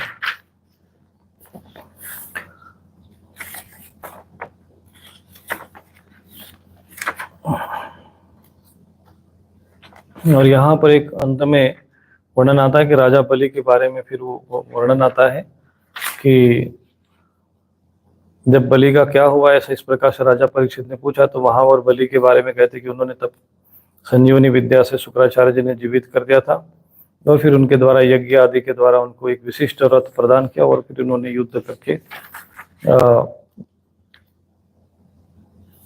देवताओं को हरा दिया। तब कश्यप जी की पत्नी अदिति ने पयोव्रत का आचरण करके भगवान को प्रसन्न किया। पयोव्रत से प्रसन्न होकर भगवान वामन के रूप में, वामन देव के रूप में प्रकट होते हैं। वही त्रिविक्रम के नाम से प्रसिद्ध है। और उन्होंने फिर 3 पक्ष से छल पूर्वक जो है बलि से तीनों लोक का साम्राज्य प्राप्त करके देवताओं को प्रदान किया था। 3 पक्ष से समस्त पृथ्वी को उन्होंने नाप दिया था। तो इस प्रकार से ये वर्णन इस कथा में आता है। वामन भगवान का इसमें अवतार होता है। फिर मत्स्य अवतार का भी वर्णन आता है जो कि वैवस्वत मनवंतर के अंतर्गत है। तभी मनवंतर नष्ट हो जाता, जब मनवंतर के अंत में मत्स्य अवतार का इसमें वर्णन भी आता है।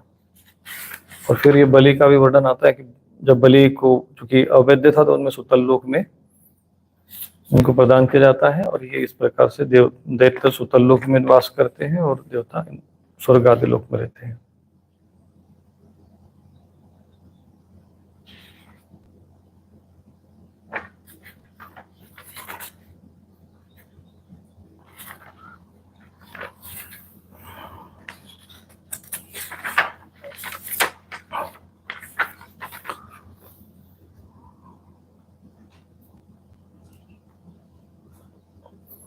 राजा परीक्षित ने पूछा, भगवान के कर्म बड़े अद्भुत है। उन्होंने एक बार अपनी योग माया से मत्स्य अवतार धारण करके बहुत सुंदर लीला की थी। उनमें उनसे अवतार कथा सुनना चाहता हूँ।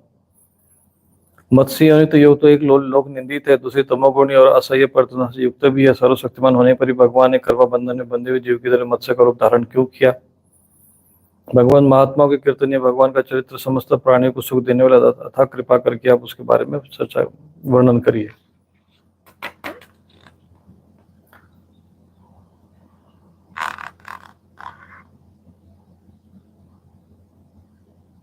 परीक्षित, पिछले कल्प के अंत में ब्रह्मा जी के सो जाने पर ब्राह्मण नामक नैमित्तिक प्रलय हुआ था। उस समय भूलोक आदि सारे लोग समुद्र में डूब गए थे। प्रलय का आ जाने के कारण ब्रह्मा जी को नींद आ रही थी, वे सोना चाहते थे। उस समय वेद उनके मुख से निकल पड़े और उनके पास रहने वाले हयग्रीव नामक बलि देवता ने उस योग बल से चुरा लिया।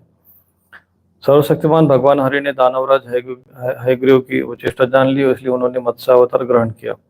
उस समय सत्यव्रत नाम के बड़े उदार और भगवत परायण राजर्षि केवल जाति का तपस्या कर रहे थे। वही सत्यव्रत वर्तमान महाकल्प में विवस्वान के पुत्र श्राद्धदेव के रूप में विख्यात हुए। उन्हें भगवान ने वैवस्वत मनु बना दिया, जिनका नाम विवस्वान के पुत्र होने के नाते उनका नाम वैवस्वत हुआ। एक दिन वे राजा कृतमाला नदी में जल तर्पण कर रहे थे। उसी समय उनकी अंजलि के जल में छोटी सी मछली आ गई। परीक्षित, द्रविड़ जल के राजा सत्यव्रत ने अपनी अंजलि में आई उस मछली को जल के साथ ही फिर नदी में डाल दिया। उस मछली ने बड़ी करुणा के साथ परम दयालु राजा से कहा कि राजन, आप बड़े दीनदयालु, आप जानते हैं कि जल में रहने वाले जल जंतु अपनी जाति वालों को खा डालते हैं। मैं उनके भय से अत्यंत व्याकुल हो रहे, आप मुझे इसी नदी के जल में क्यों छोड़ रहे हैं? राजा सत्यव्रत ने इस बात का पता नहीं था कि स्वयं भगवान मुझ पर प्रसन्न कृपा करके उस मछली रूप में पधारे, इसलिए उन्होंने उस मछली की रक्षा का मन ही मन संकल्प किया। राजा सत्यव्रत ने उस मछली को अत्यंत दीनता से बात सुनकर बड़ी दया से उसे एक पात्र के जल में रख लिया और उसे आश्रम पर ले आए। आश्रम पर लाने के बाद एक ही रात में वह मछली उसका मंडल से इतनी बढ़ गई कि उसके स्थान न रहा। उस समय मछली ने राजा से कहा कि अब तो ये कमंडलों में मैं कष्टपूर्वक भी नहीं रह सकती, अतः मेरे लिए कोई स्थान नियत कर दे जहाँ सुखपूर्वक रह सकूं। इस प्रकार उन्होंने कमंडल से मटके में और वो सरोवर से फिर समुद्र में उनको समुद्र में डालते समय मत्स्य भगवान सत्यव्रत से कहा कि वे समुद्र में बड़े बड़े बलि मगरमच्छ रहते हुए मुझे खा जाएंगे, इसलिए आप मुझे समुद्र में जल में छोड़िए। मत्स्य भगवान की मधुरवाणी सुनकर राजा सत्यव्रत मोहमुग्ध हो गए। उन्होंने कहा कि मत्स्य का रूप धारण करके मुझे मोहित करने वाले आप कौन हैं? आपने एक ही दिन में 400 कोस के विस्तार का सरोवर घेर लिया था। आज तक ऐसी शक्ति रखने वाला जलचर जीव तो मैंने कभी देखा न सुना था। भगवान अपने अनन्य प्रेमी भक्तों पर अत्यंत प्रेम करते। जब जगतपति मत्स्य भगवान ने अपने प्रिय भक्त राजर्षि की प्रार्थना सुनी, उनका प्रिय और हित करने के लिए साथ ही कल्पांत के प्रलय कालीन विवाह करने को उनसे कहा, सत्यव्रत, आज से 7वें दिन भूलोक आदि तीनों लोग प्रलय के जल में डूब जाएंगे। उस समय जब तीनों लोग प्रलय काल की जल राशि में डूबने लगेंगे, तब मेरी प्रेरणा से तुम्हारे पास एक बहुत बड़ी नौका आएगी। उस समय तुम समस्त प्राणियों के सूक्ष्म शरीर को लेकर सप्तऋषियों के साथ उस नौका पर चढ़ जाना और समस्त धान्य और छोटे बड़े अन्य प्रकार के बीजों को रख लेना। उस समय सब ओर से एकमात्र महासागर लहराता होगा, प्रकाश नहीं होगा, केवल ऋषियों की दिव्य ज्योति के सहारे ही बिना किसी प्रकार की विकलता के तुम उस नदी पर बड़ी नाव पर चढ़कर चारों ओर विचरण करना।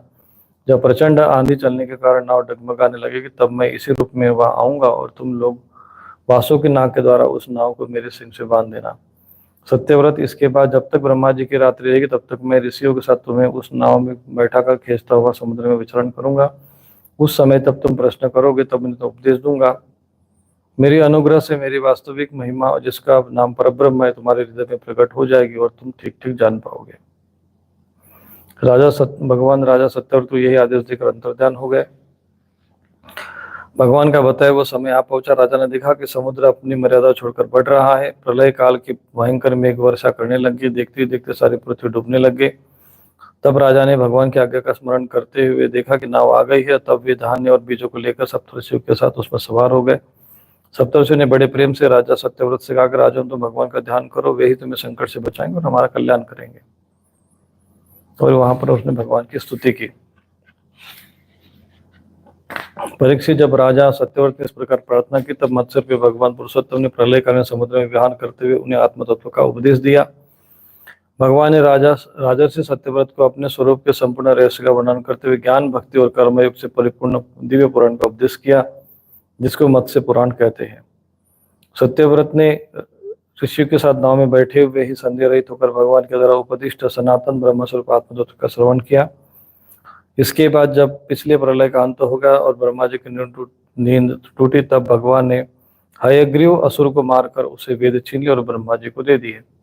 भगवान की कृपा से राजा सत्यव्रत ज्ञान और विज्ञान से युक्त होकर इस कल्प में वैवस्वत मनु हुए और अपनी योग माया से मत्स्य रूप धारण करने वाले भगवान विष्णु और राजर्षि सत्यव्रत का यह संवाद और श्रेष्ठ आख्यान सुनकर मनुष्य सब प्रकार के पापों से मुक्त हो जाता है। जो मनुष्य भगवान के इस अवतार का प्रतिदिन कीर्तन करता है, उसके सारे संकल्प सिद्ध हो जाते हैं और उसे परम गति की प्राप्ति होती है। प्रलयकालीन समुद्र में जब ब्रह्मा जी सो गए थे, उनकी सृष्टि शक्ति लुप्त हो गई थी। उस समय उनके मुख से निकली हुई श्रुतियों को चुराकर हयग्रीव दैत्य पाताल में ले गया था। भगवान ने उसे मारकर श्रुतियां ब्रह्मा जी को लौटा दी। सत्यव्रत और सप्तऋषियों को ब्रह्म तत्व का उपदेश दिया। उन समस्त जगत के परम कारण लीला मत्स्य भगवान को मैं नमस्कार करता हूँ।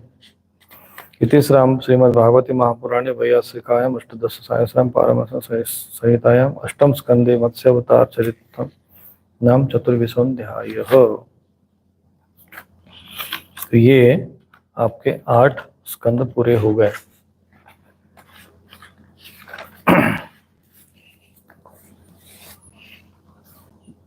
तो आज हम लोगों ने यहाँ पर 8 स्कंद पूर्ण कर दिए हैं।